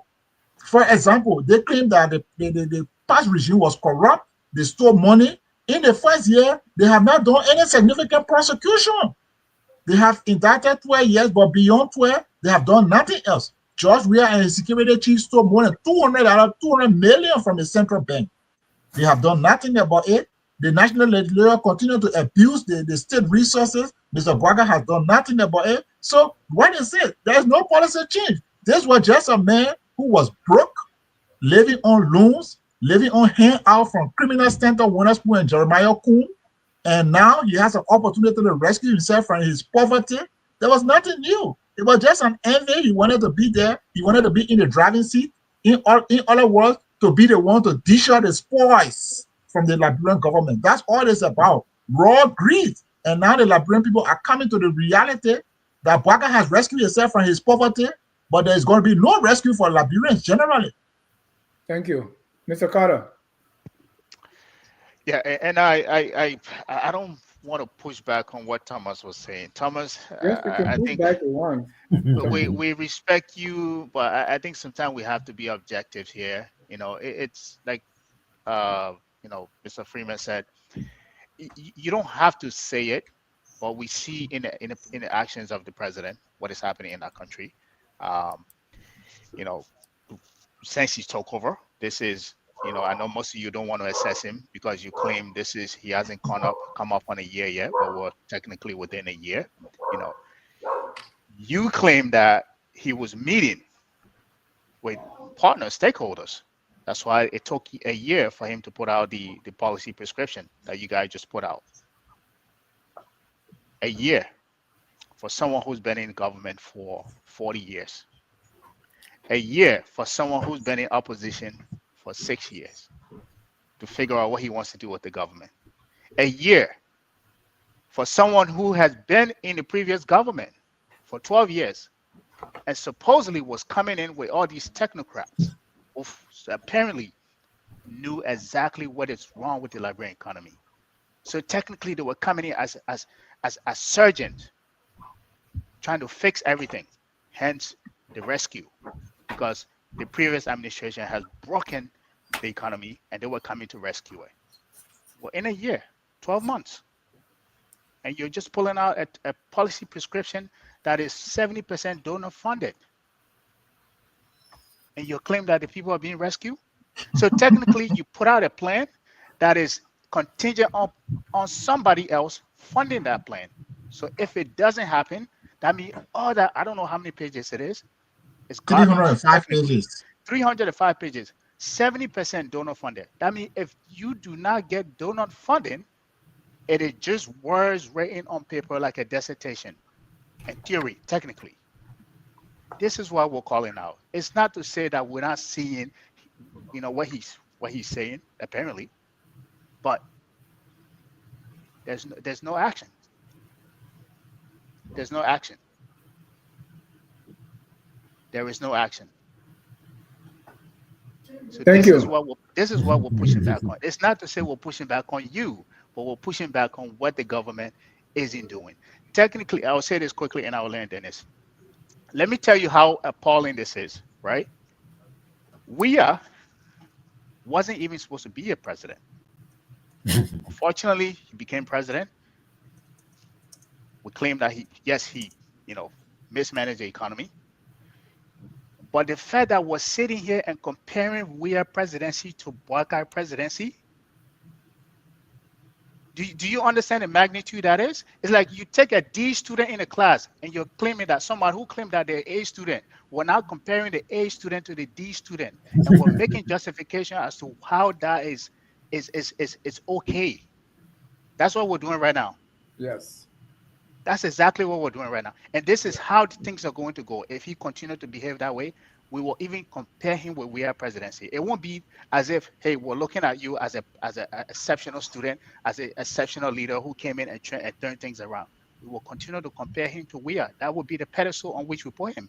Like, this is your measuring stick. I yield. Thank you. Mr. Dukley. Yes. Dennis, I just have to concur with my brother Carter here. And just before I even go further, do you notice the similarity? Do you know before George Weah became president, George Weah was broke. George Weah had no more money when he became president. And the slogan that they had when it came to power was that it is our time to eat. That wasn't any secret. And boy, eat did they eat. And we saw what they did. So the analogy that Brother Kara just used is just so in place that you are comparing a D student to an A student. It just tells you a terrible place Liberia is, where we are. And you know what? This harmonization was just a ploy by George Weah, cleverly put in place to enhance his ability to steal more money, all right, from the poor civil servant who depend on government salary. So, the question Dennis asked, you were specifically referring to a policy, whether there was a change from George Weah days to now. There isn't.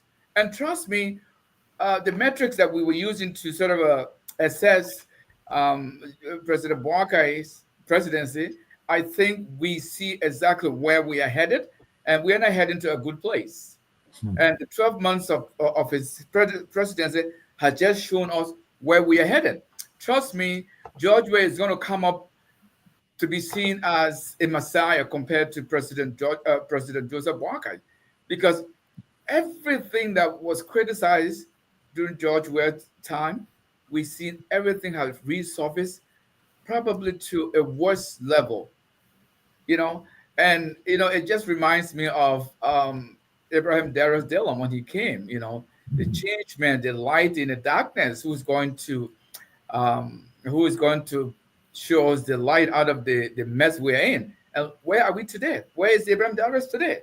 So these things, look, we can just project the remaining 5 years based on what we've seen in the first year. You don't have to be a rocket scientist to see the direction. And let me tell you, now we can confidently say that the 40 years of Joseph Boakai experience in government has had zero, and I mean zero, bearing on the 12 years that he's been in power. Not from policy standpoint, not from decision standpoint, from nothing. Simply because we see him beholden to the interest that got him elected. And so Liberians' interest is not paramount in anything they have done. So all the thing we're talking about, you go to the street and ask the layman out there, the one who struggled day to day to put food on the table. Go ask them whether you are better off. Are you better off now or were you better off when George Weah was in power? And hear what they will tell you. They will all tell you we're much better off when George Weah was in power. That's how deteriorated things have become in Mama Liberia. So really, I can't hesitate to tell you that the remaining 5 years is just going to be misery and disaster for the Republic of Liberia. Thank you. I think one person who disagree with you will be Mohammed. So let me bring to say, Josh, we are going to be the Messiah, Mr. Sheriff. Dennis, why do you do this? Are we thinking gloom and doom here? Look, so the first year now, especially the latter part of the year, is a telltale sign. So look, it's not looking good for Boakai right now, and this is a telltale sign of what's going to occur in the next several years. I think, I want to be proven wrong on this, but the fact that Mr. Boakai now is more comfortable, leading as there's dictatorial tendencies now. You can see the emergence of these tendencies, and it troubles me that he's leaning in that direction, right? He's leaning in that direction. So look, at the Prince Johnson funeral, you heard his vice president said, "This is not a vice presidential relationship between me and you. You're my father. I'm toting your bag." So this is where we are. And Yumli Kanga Lawrence, who's always concurring, is also now subservient to the executive. What's his name? Kong, who's the purported speaker, is the fixed speaker is subservient to the president. The other institution that we can rely on is the Supreme Court, which has been dubious for the most part. The Election Commission, which was independent in this process when Weah was defeated. You saw that the Election Commission chairwoman has been suspended time indefinite. That's like, that she's fired now. I don't think she makes it back. So the president is going to now have this time to appoint his own person. So this is all leading somewhere. These dictatorial tendencies in the first few months, you make these, big promises, that we bought in to these promises. But in the final months of the first year, there's the emergence of dictatorial tendencies that may continue to go on. It's very troubling. And so if this continues, Brother Douglas' point will be well taken if this continues, because George Weah, play a lot. He did some things, but I think somewhere in between he was careful not to lean into too much to be seen too much of it as a dictator, right? So you could see that, but Mr. Boakai is leaning more into it, and it's very troubling to me. It is really troubling that he has dismantled this whole issue. I want to go back to something Anthony said. This whole issue of the legislature, the trouble in the legislature today is the making of the executive mansion. That's all it is. So any trouble that followed that, the executive mansion has to be held culpable. They have to be held liable for whatever occurred. And the fact that nobody is talking about that, it is also troubling. The fact that everybody is buying in, we are all now, we all genuflect to the executive president. That is very troubling, and it's inimical to the Liberian democracy. For what reason? Tens of thousands of people, if not hundreds of thousands, die. For what reason? For what? To create another monarch? To create another military junta? To create another dictator? I don't know. Mr. Sharif, so where are the yellow machines? I mean, that was a glimmer of hope. It was a glimmer of hope, and I'm telling you, the one that had him going to his, so happy that he was going to go to his home. Wow, 1 year afterward, where are we? Our hope I will hope that still is the trajectory. But when you deviate from all of those good things that you try to do, when you deviate from that, instead of being laser focused on something like that, and you deviate into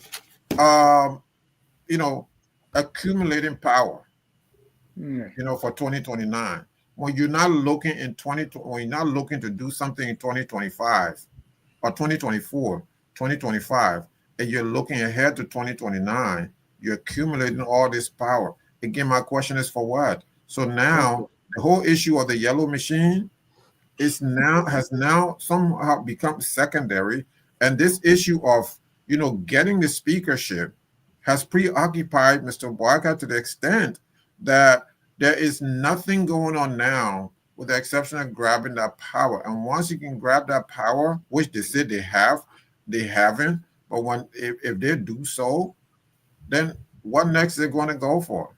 The Supreme Court? Already they have the Election Commission now.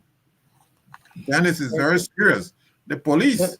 Dennis, can you give me 30 seconds? The police is in his pocket. The justice minister is in his pocket. They said legal luminary. I listened to him the other day.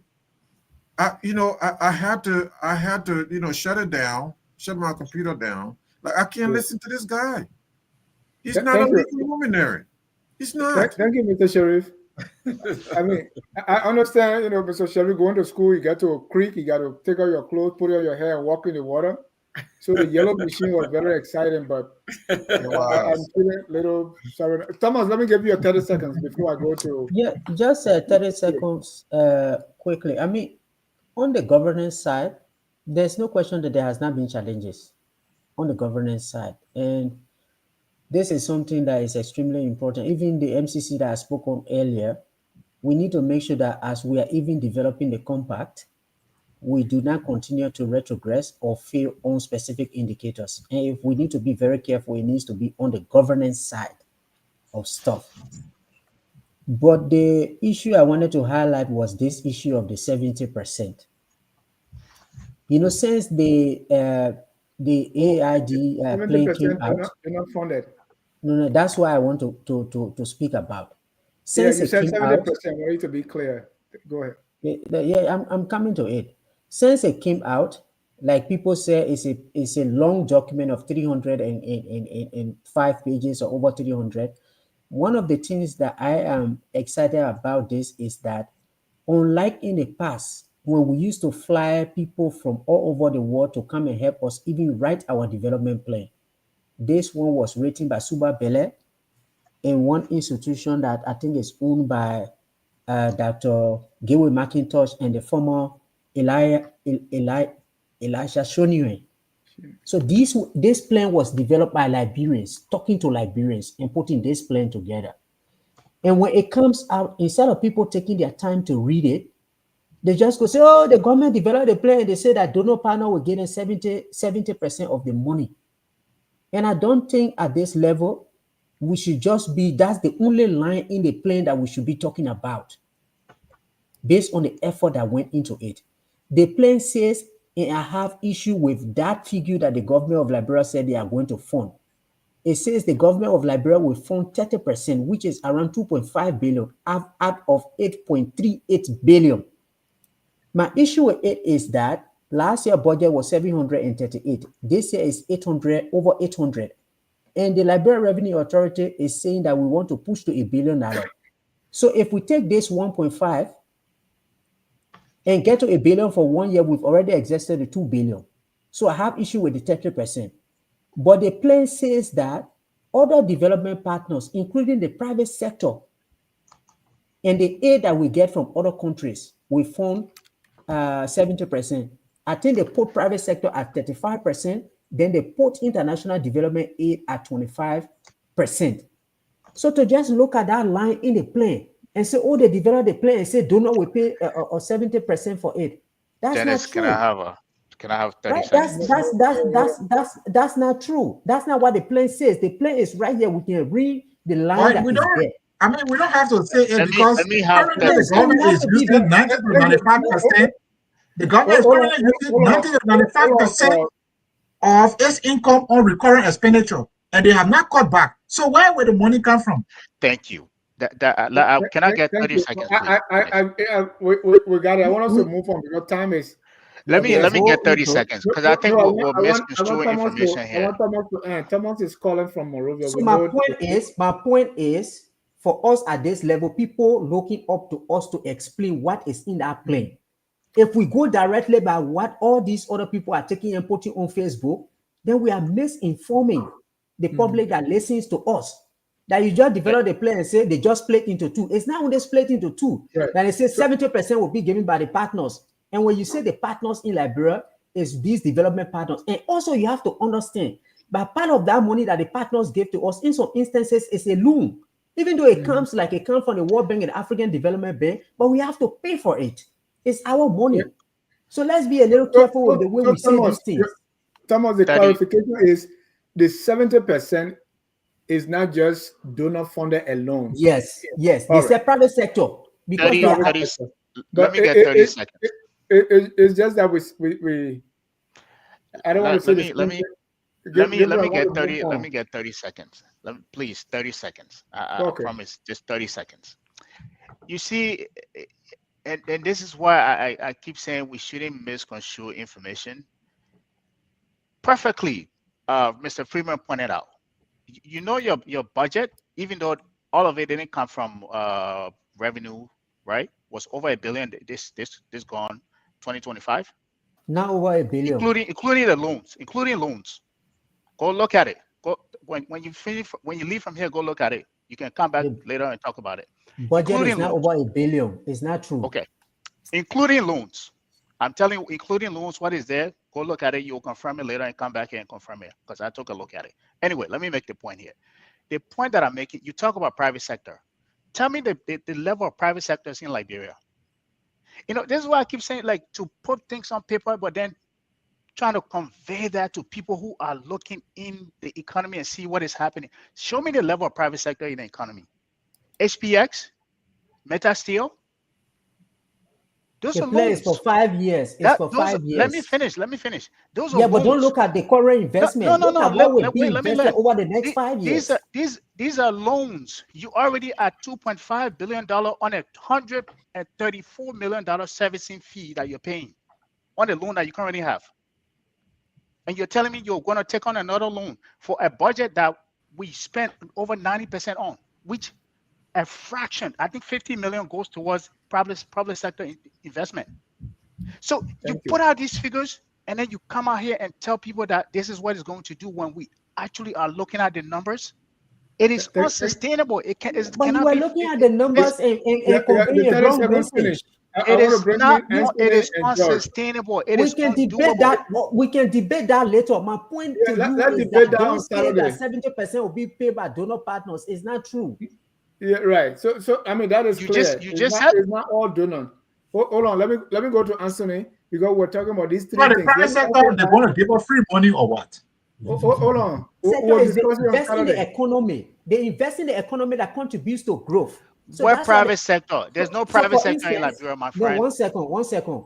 For instance, the government has been doing a lot of work to attract the diaspora to invest back in Liberia. So remittances. That is aspiration. That is aspiration. 1 second. But the plan is aspirational. It's for 5 years. Come on. It's for 5 years. It's aspirational. The SDGs are aspirational.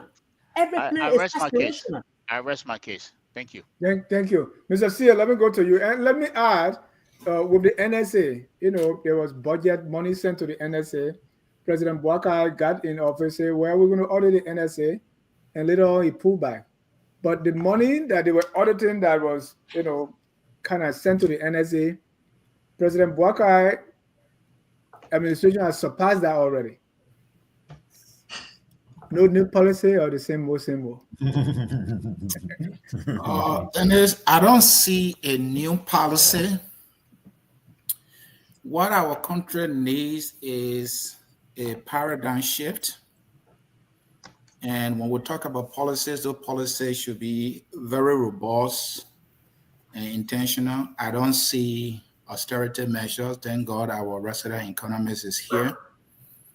He can articulate very well the kind of austerity measures that are needed to streamline even the recurring expenses we're talking about, so as to save more money to do what we call the public sector investment.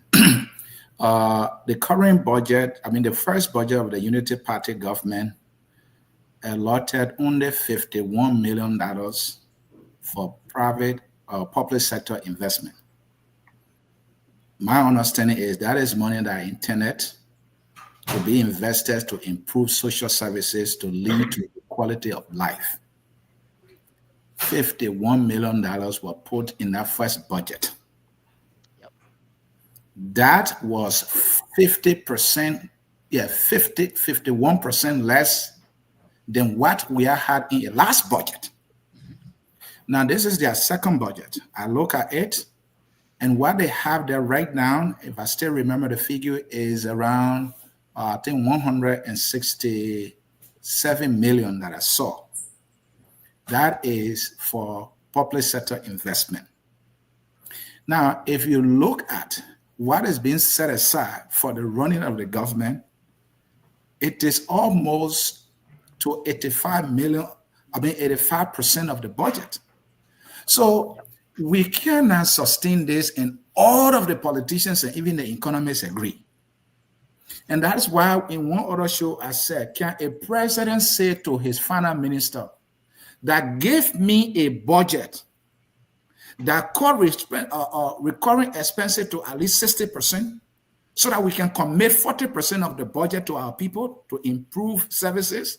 Can I find a president who would do that, who would say, even if government will not have vehicles, we'll do it? Because bulk of the money going to cars. Bulk of the money going to travel. Gasoline. Bulk of the money going to gasoline, scrap card, and all these things. Covert operation. He can help us break down the numbers. That's not my area. For me, I'm a noise maker. But these are the facts, Dennis. This has been done over and over and over again.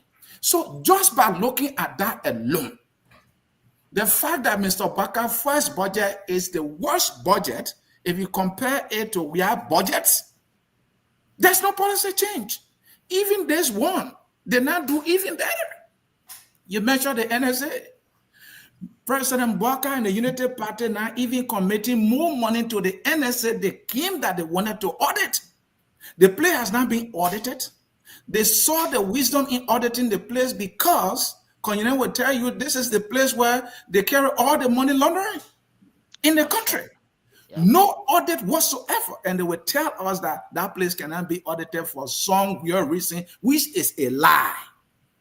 This is how the executive, from one to the other, have been stealing our money. They send so much money to the NSA, there where the presidents of Liberia get millions of dollars from, and they put those money in their pocket and use them as they please.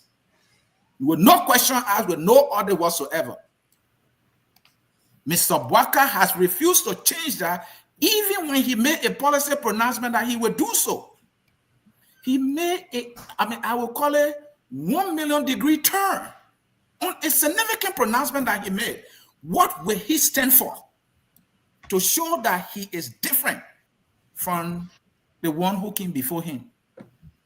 Somebody tell me what is different. President Boakai announced that he will cut down his salary. Joe Weah said the same thing. What difference does that make?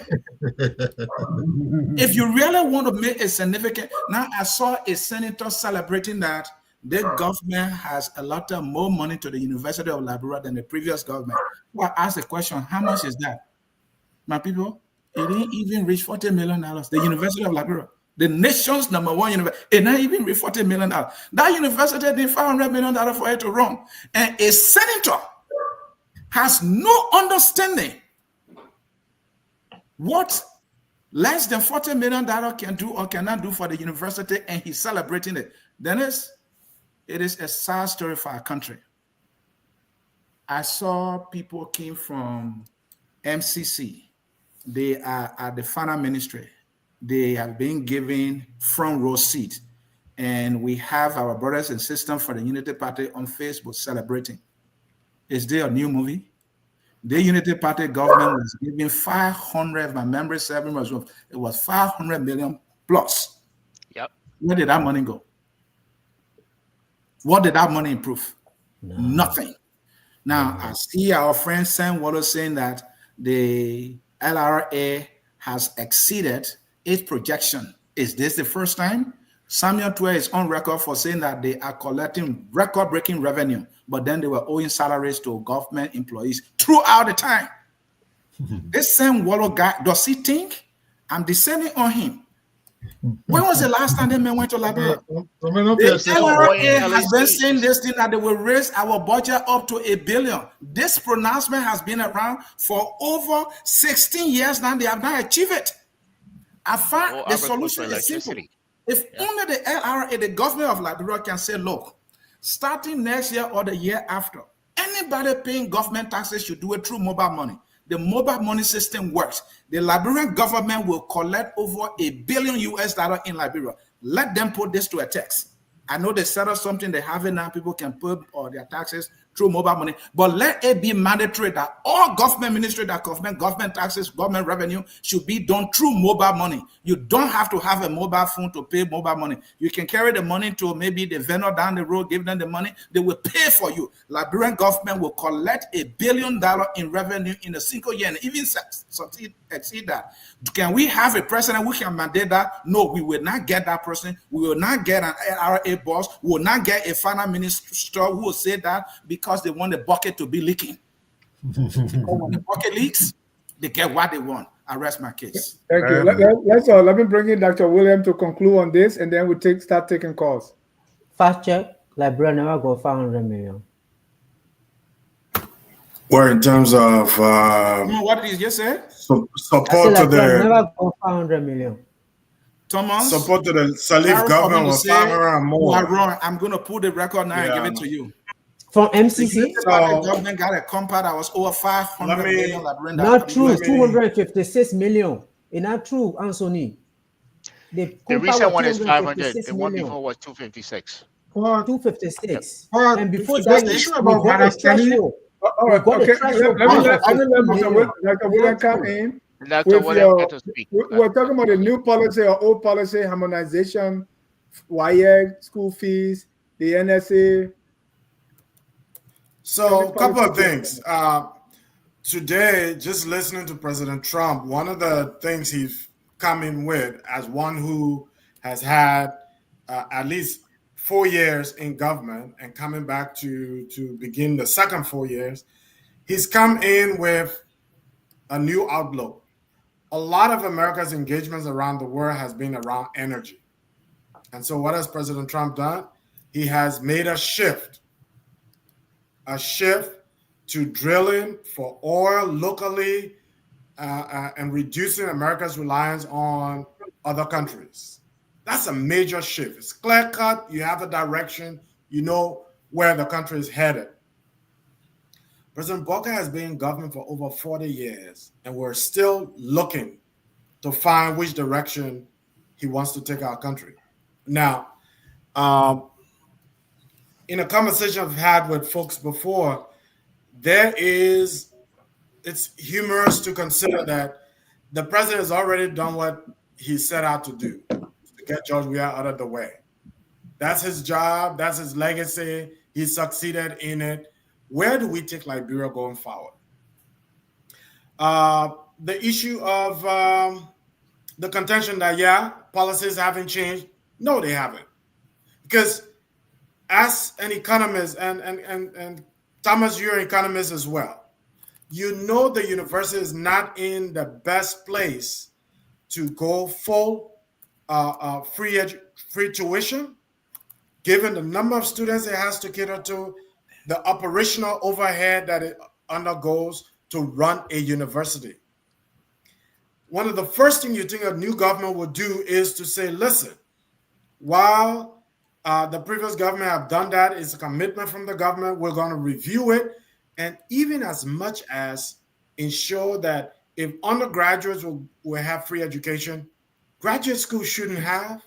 And if you're going to institute free education at the graduate level, it has to be for select faculty. education, health, maybe agriculture, because of the critical nature of those three institutions to national development. But to routine without review, the policies led by the previous government, and we're celebrating 33 million as sufficient. Now we've gone on to appoint a non-Liberian to lead that university with the trust that she can attract money to the country. That missionary mentality, we're going to continue to lead our country. It's not helping us. It's not helping us. It's going to take us back. Because I promise you, Thomas, I promise you, in 3-4 years, that lady is going to get exhausted and leave. Because the challenges that we've placed before her is going to be enormous. We need the presidency to be more strategic. WAEC shouldn't be a policy or a program. It's a responsibility of government, because you know what? WAEC results is what government uses to ensure that the money she spends on public schools, especially public school, that the money is being used in the right direction. And so governments normally will use the results of WAEC to assess what schools are putting out. So it should be the responsibility of government to fund WAEC. It should be free. It should be a responsibility. And that shouldn't be what we celebrate as something we've done amongst our laurels in terms of what we've done governance-wise. So not much has changed. Not much has changed. Yeah, we could put up a whole list of ideas. What do you call it? Asset recovery. Where are we? Where are we? You know, and so not to bore and stifle the conversation. Let's go to the lines, Dennis, because we're already at 9:45. Thank you. If you're listening and want to take part in the conversation, please join by calling the number on the screen, 605-313-6004. The code is 791-403#. And then permit me to do this. Tom, you were right. The figure talking about the Grand Liberia Guard during the Ellen Boakai administration was 257. And I mentioned it was in 5. I was wrong. You were right. And here's the figure. I think I read the number the other way. And thank you for correcting me. Thank you. They say when two fowl or two chicken are fighting, the cockroach got no business there, because you will be there alone, so just move from there. So it appears like the way things, Dennis, 1 second, right?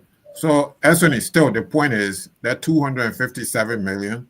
What is its beneficial? What is going to be its beneficial impact to the Liberian people? I'm still on that point. I'd like to see some, information, some results on that. I don't care if it's 100 million, 50 million, 20 million. This should be put out to the Liberian people so people can know what was the beneficial impact of it. Thank you. Read the evaluation report. There's an impact evaluation report on. We always read these reports. What is its beneficial impact? Let me bring in the caller. Let me bring in our caller, Mr. Sheriff. Tedma is on the line. Mr. Tedma, you are live. Go ahead. Yeah, thank you, Dennis, and thank you, gentlemen. That was a very nice discussion tonight.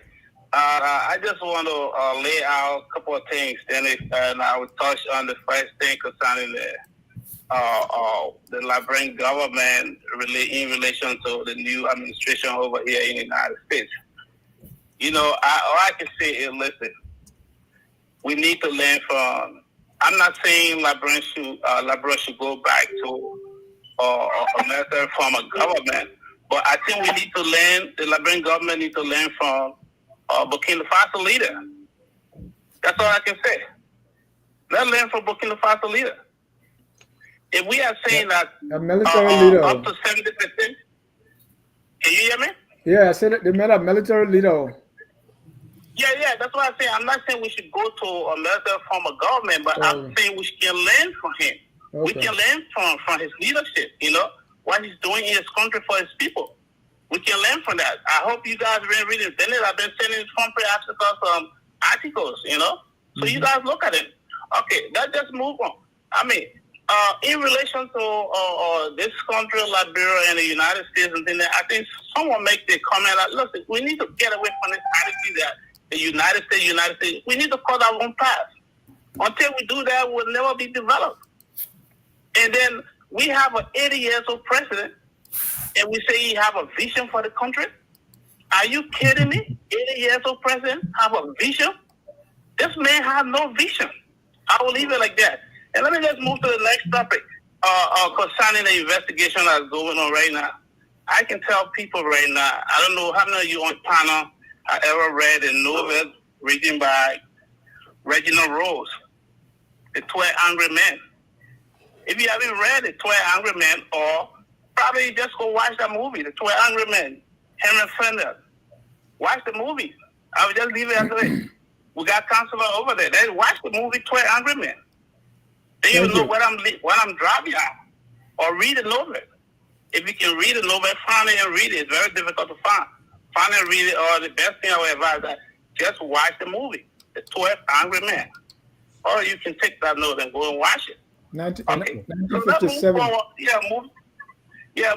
Moving forward to the budget and all of that, or what I've changed from the past administration. Look, it's clear. Like everybody's saying here, the government came to rescue themselves. This 80-year-old man with no vision, been in government for over 40 years, very poor, did nothing for himself. Now he's president, violating all the rules, all the laws in the country. He's a dictator right now.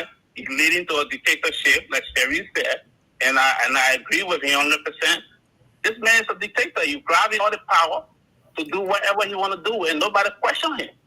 And that's what we're seeing in the country right now. I rest my case. Thank you. Thank you. Let me bring our next caller here. Our next caller, Mr. Flomo Livingston. Flomo, you're live. Yeah, Mr. Jack. Yeah, thank you, man. Thank you for the show. Long time. Look, yeah, man. I mean, look, it kind of baffles me when people come on the show as panelists. You would think that they will go do that research before they can speak on certain things. But they're just speaking bunches live, no evidence. People talking about torturing people. You can't provide no evidence of torturing. The guy, we all watch a video. There's no evidence on his body part of any torturing. Why he didn't show his body, whether his hand or his chest or whatsoever, to show where he was tortured or stuff like that. No evidence, something like that. And you listen to the Attorney General, the independent investigator was invited to go in there to check. There was no torture that took place. When you come on the TV and give on lies, then you want to hold the government accountable of lying. Again, one of the panelists said where the asset recovery. Again, you're not following the whole process. That's why you're just talking. It is right now it's in the Supreme Court. The Supreme Court, since they have set on that asset recovery, they haven't ruled into that. So you want to hold the president, you want the president to interfere in the judicial department, then you have seen people that are here criticizing the president or interfering in another branch of government. And the president respecting the rules of law. That's why he got interfering with the asset recovery since the Supreme Court had took over it. They are sitting, they haven't ruled into it. We should be asking the Supreme Court why they haven't ruled into that case. Then you can come and argue. Again, the last thing is police do not just come and give a press conference and give evidence. The case is still going on. You in America, when police ready to give some press conference, do not come and be showing evidence to you. You provide evidence in court. That's where the evidence belongs. Not in public, coming to show evidence for you to go read to do what. Thank you. You carry evidence in court. So God, and the lawyer said, didn't baffle me a lawyer on the show there asking for a police to give evidence. You a lawyer, you should know that evidence are taken into court, not in public. Public don't decide who is guilty or not. That's in the court. So we're going to make some things here. Let's be objective. That's why the only person objective on the show here today is Kenneth. He is laying on some great information, but you guys are just into the emotion sending speaker thing. I don't care about that speaker thing. Whosoever is there, that's not a family inheritance. The people don't want you move. It happened to Canada right here, the prime minister. His party don't like him. He retired. This is not like a family inheritance. When you got to be there, like the rule and law. When Fonado Kuba respect rules and law, when he was there all 6 years, all that thing are happening. You ever speak on that? Now you want to speak because you accepted him. So let's speak on fact, and the government is doing some great things. I'm not saying they are perfect. Everything they do is not 100%. Yeah, they are making some errors and stuff like that. I get it. Like what? But we shouldn't consider that everything is just bad. Errors like what? I asked Mr. John when I said first the president, by removing 20 people from that position, that was an error. For me, I criticize the president for doing that. That was wrong. Thank you. Okay? But you can't say everything the president be doing is wrong. Thank you. Mr. Livingston, the two guys arrested, are they living in air-conditioned homes? Are they at home right now? Thank you. He left. Gentlemen, thank you for the night.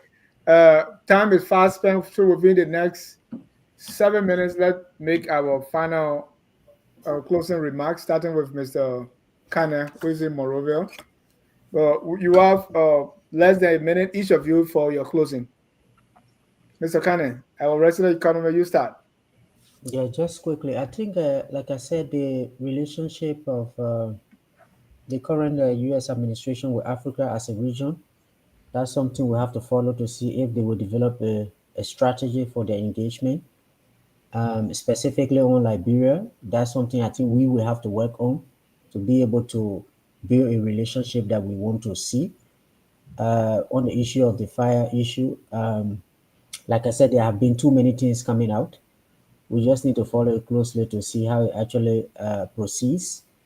On the policy changes, I think there's a lot of policy work that is going on. The Ministry of Lands and Mines, looking at the mineral development agreements, and looking at the energy plans that we have in place. There's a lot of work that is going on. But sometimes if you don't pay attention to it, you might just think that folks are not doing anything. There's a lot of work that is going on the ground.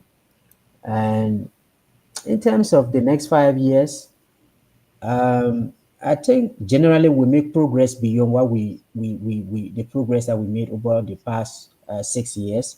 There might be some governance failures, but overall, in terms of actually developing the country, I think it's going to be better than what we saw the past 6 years. So it was a good show. It's going to 3 o'clock here. Maybe I might drop out, but it was a pleasure to come and participate today. Right. So how do you impersonate what President Doe said? No new policy. Anyway, sorry. Tom, thanks for coming, man. We appreciate the time. Thank you. Always a pleasure to hear from you, Tom. And then, if it's okay, you can drop now. It's 3 a.m. over there. Yeah. Dr. William, you're closing a minute or less, please. Well, overall, there's a lot to be done. I, from a governance standpoint, I'm tilted more towards, an agenda for change, a true agenda for change. I will even go as far as saying a radical agenda for change is needed in Liberia. A lot needs to change, and we can't drag around it and wait for the politicking to subside before these things happen. We have 2029 coming up. There is so much to be done. We would love to see a reform agenda that will take effect post 2029. A lot of what we see happening in the country is all focused towards 2029 with no intent or intention of dealing with those governance issues that could make our country more effectively run, administered, and resources used more efficiently. Thank you. It's upon all of us as citizens to contribute to that effort, but more so on the government as well. Thank you. Mr. Gibson. Yes, thank you for the time. Really enjoyed the conversation tonight. First thing that we covered was the Trump administration overall stance on Africa-U.S. relations. A lot of political experts prior to Trump taking office during the campaign, he was toting the slogan, America First, America First. And a lot of political experts are saying that since 1930, since the presidency of Herbert Hoover. This is the first time they've seen a strong resurgence of a Republican practicing true American isolationism. What that means is if America's interest is not invested in said country, they're not going to look your way. So, with that being said, we should not be expecting a US Africa summit to take place. It didn't occur under the Trump administration.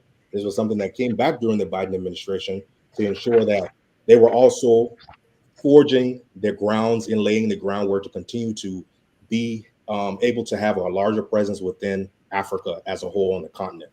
That is what the Biden administration sought out to do, to continue the work that the Obama administration started. President Trump is not someone who is focused on doing that work unless there is a true vested interest in what's in it for America. So America First will always be touted under the Trump administration because Republicans tend to practice isolationism. The second piece about the overall fire that occurred at the Capitol building, as I stated earlier, there's a lot of smoke and mirrors that's occurring. We won't ever really uncover the truth. But for the Liberian National Police, for an entity that's considered to be a force for good, they must practice being a true force for good, where they're trying to change the ills and the wrongdoings that is occurring within society, where the justice system is unbalanced. They must bring balance back to it and take themselves out of the pockets of these politicians. Be bold enough to stand on your own and to ensure that the people can truly depend on you to make sure that it is indeed a force for good. And LMP has to do that. Lastly, when it comes to the challenges of the Boakai administration, is really focused now at this point on will you continue to contradict yourself as a whole with no longer being business as usual. It's time to go back to the drawing board and figure out what does business as usual look like and what will it be different going forward. You had a year to prove yourself, to get comfortable, to figure out what works overall in terms of your governance strategy and what you wanted to develop as your plan going forward. And now it's time to put it into action. So I hope to see some changes. Am I confident that it will occur? Not necessarily, but I hope to see something occur that will at least change my perspective to see that this is a man who is really trying to prepare a transition for the next generation to take over. Thank you for the time. I really enjoyed myself. I look forward to the next discussion. Thank you. Thank you. Mr. Carter. Yeah, thank you. This was a great show, and I'm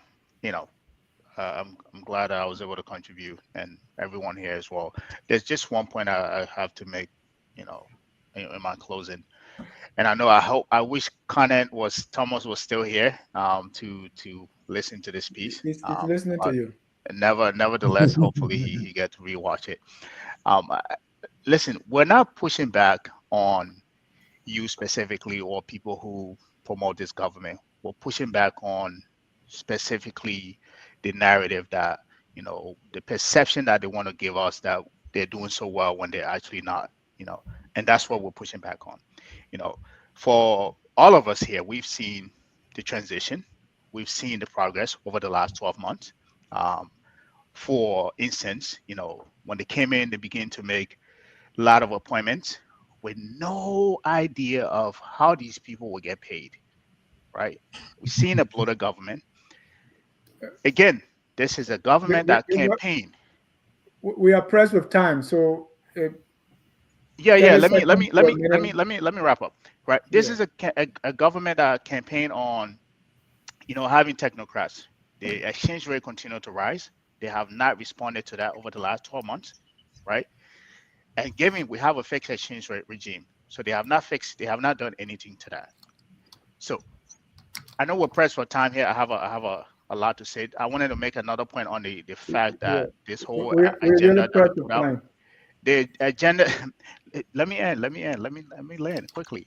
They have this agenda that they put out, the campaign agenda that they put out, that it's specifically 70% donor funded. It is specifically stated in there. You cannot take away from that. However, like Thomas was saying, part of it is coming from private sector. We do not have a private sector. You and I know that. We have a budget. We have a debt load right now that is a burden. And we're saying that we're going to add on to that debt load again. So technically, what is going to happen? We're going to transition. We're going to push that debt onto the next administration that's going to come, and at some point, this is going to strangulate the next government that's going to come in power. So at some point, we'll have to take some kind of austerity measure to face on this problem, either restructure it, or maybe again go back to the the drawing board to have our debt forgiven. But these are challenges we have to deal with, and this is what we expect this government to address, to focus on the private sector that will create companies that will be able to create a broader tax base from which you can pull from and grow the budget. But instead, we're going back to the drawing board to say we're going to go rely on donors when everybody is pulling into their own house, like we've seen with the election of Donald Trump. But I yield on that. Thank you. Thank you. At this point, Mr. Sia, I will pass the baton to Mr. Sia to continue the show. I got to run. Mr. Sia. Okay. All right. Then it's drive safe. So we will have Mr. Duclé for his 58 seconds closing. All right. Thank you, Mr. Sia. Thank you, fellow panelists. I think it was a lively debate. It was very lively. I just wanted to touch on something Dr. Williams said. I think we do need a radical change. And the radical change must come from a leader who really means change. And I think all of what we talk about here, I don't think we are here with the intention of bringing down the Unity Party government. No. And if they do something good, we will say it on this platform. But you see, Joseph Boakai has just proven that he's not the leader he made us to believe him to be. And if anyone can show us otherwise, let's see it. But, I just hope somebody somewhere is listening. All we are providing here is constructive criticism. If they do well, we would say it too, So really, at the end of the day, we have to keep looking to 2029, because what we have now is this same old monkey see, monkey do. That's what we've seen. You can't tell any significant difference, at least for the first 12 months of Unity Party government, from what we had. So I just hope that we will get the leader who will be transformative in their thinking, that will take us to that place that we need to be. Thank you. The political analyst, Comrade Sheriff. Yeah, so on the three issues that we outlined, there has been no significant change. So that is troubling for me, private jets, traveling abroad, too much travels. George Weah did that. And, we significantly criticized him. This administration is doing that. This president is doing that. There has been no change. So that's something to keep an eye on as we roll into 2025 now. One thing I heard the other day, I heard the name of Thomas Fala and Cohn as, people who are going to be running in 2029, Cohn presidential candidate, Thomas Fala, vice president. This is how far we've come now. This is how low things have been. The bar, to become a president and vice president in Liberia. This is how low it is right now. And that's the Liberia that we're talking about. There is really no hope. There's no hope. Thank you. Anthony Freeman, I think you will have the final word. Okay. With the U.S. government thing, I don't think the policy is going to change drastically in the first 1 year. These things are normally budgeted for 1 year in advance, so it's not going to change much. Maybe after 1 year, we'll see how Trump's operate, but Trump has made it clear he's going to focus on America. And if you follow what he did in his first term, I don't even think he visited Africa. So there's not much for Liberia to look forward to. Going back to the Liberia situation in terms of the policy changes, just look at the national budget that's where you will know whether there is a policy change or not. If nothing significant occurs at the national budget, definitely nothing is going to occur significantly in terms of the government operations, because the budget encapsulates the aspiration of the government over the period and going forward.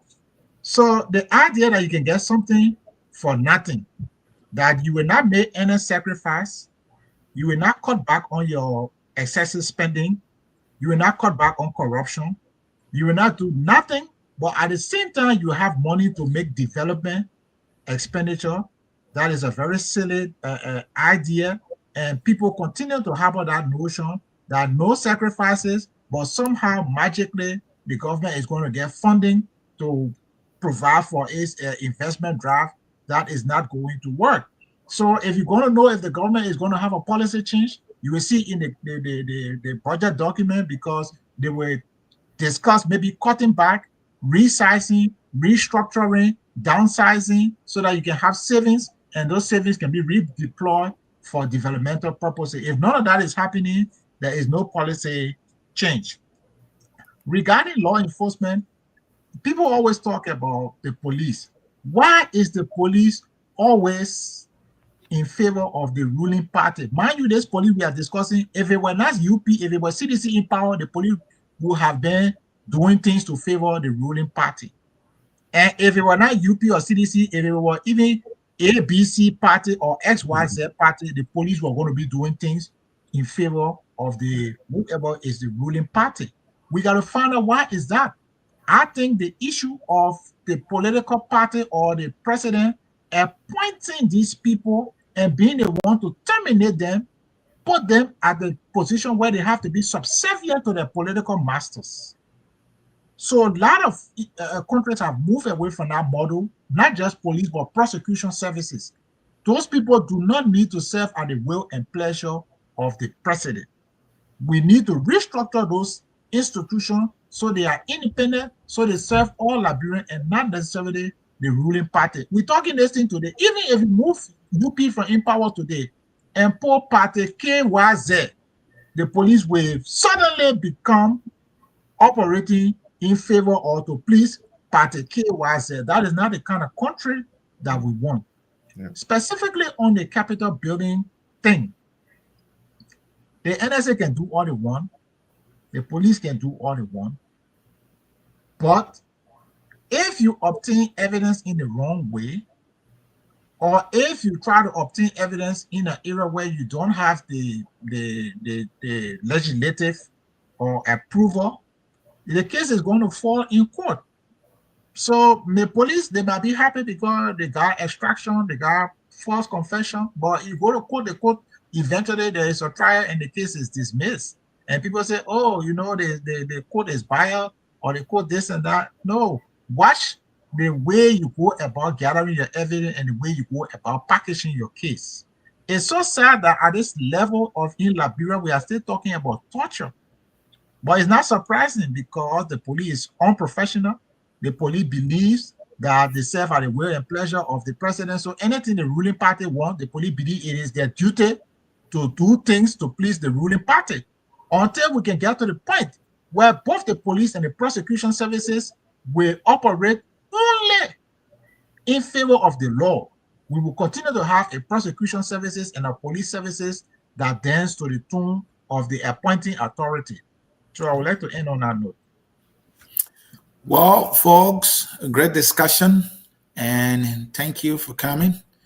And to our listening audience and those who will listen later on, we want to say thank you. Keep following us here at Focus on Liberia, where we educate, we elevate, and promote all things Liberia. If you want to get my closing, I will not be tough in my closing. We got 5 more years to go. I only have a recommendation. Let the president get up, take some cold water, and wash her face, and give her a new team. The first team that played in the first half, that's not it. Oh, no, that is not it. Mr. Boakai needs to read to the government. It will help him. Let him find the best and the brightest of our country and put them in places where they will be able to deliver. Let him do that. Maybe the next 5 years will be able to send some semblance of hope. As it is now, it is 100% hopeless. I rest my case. The song that says we are all Liberians is taking us home. And until we see you again, enjoy that song. And bye-bye, everybody. We are Liberians. Liberia is our home. Liberian people.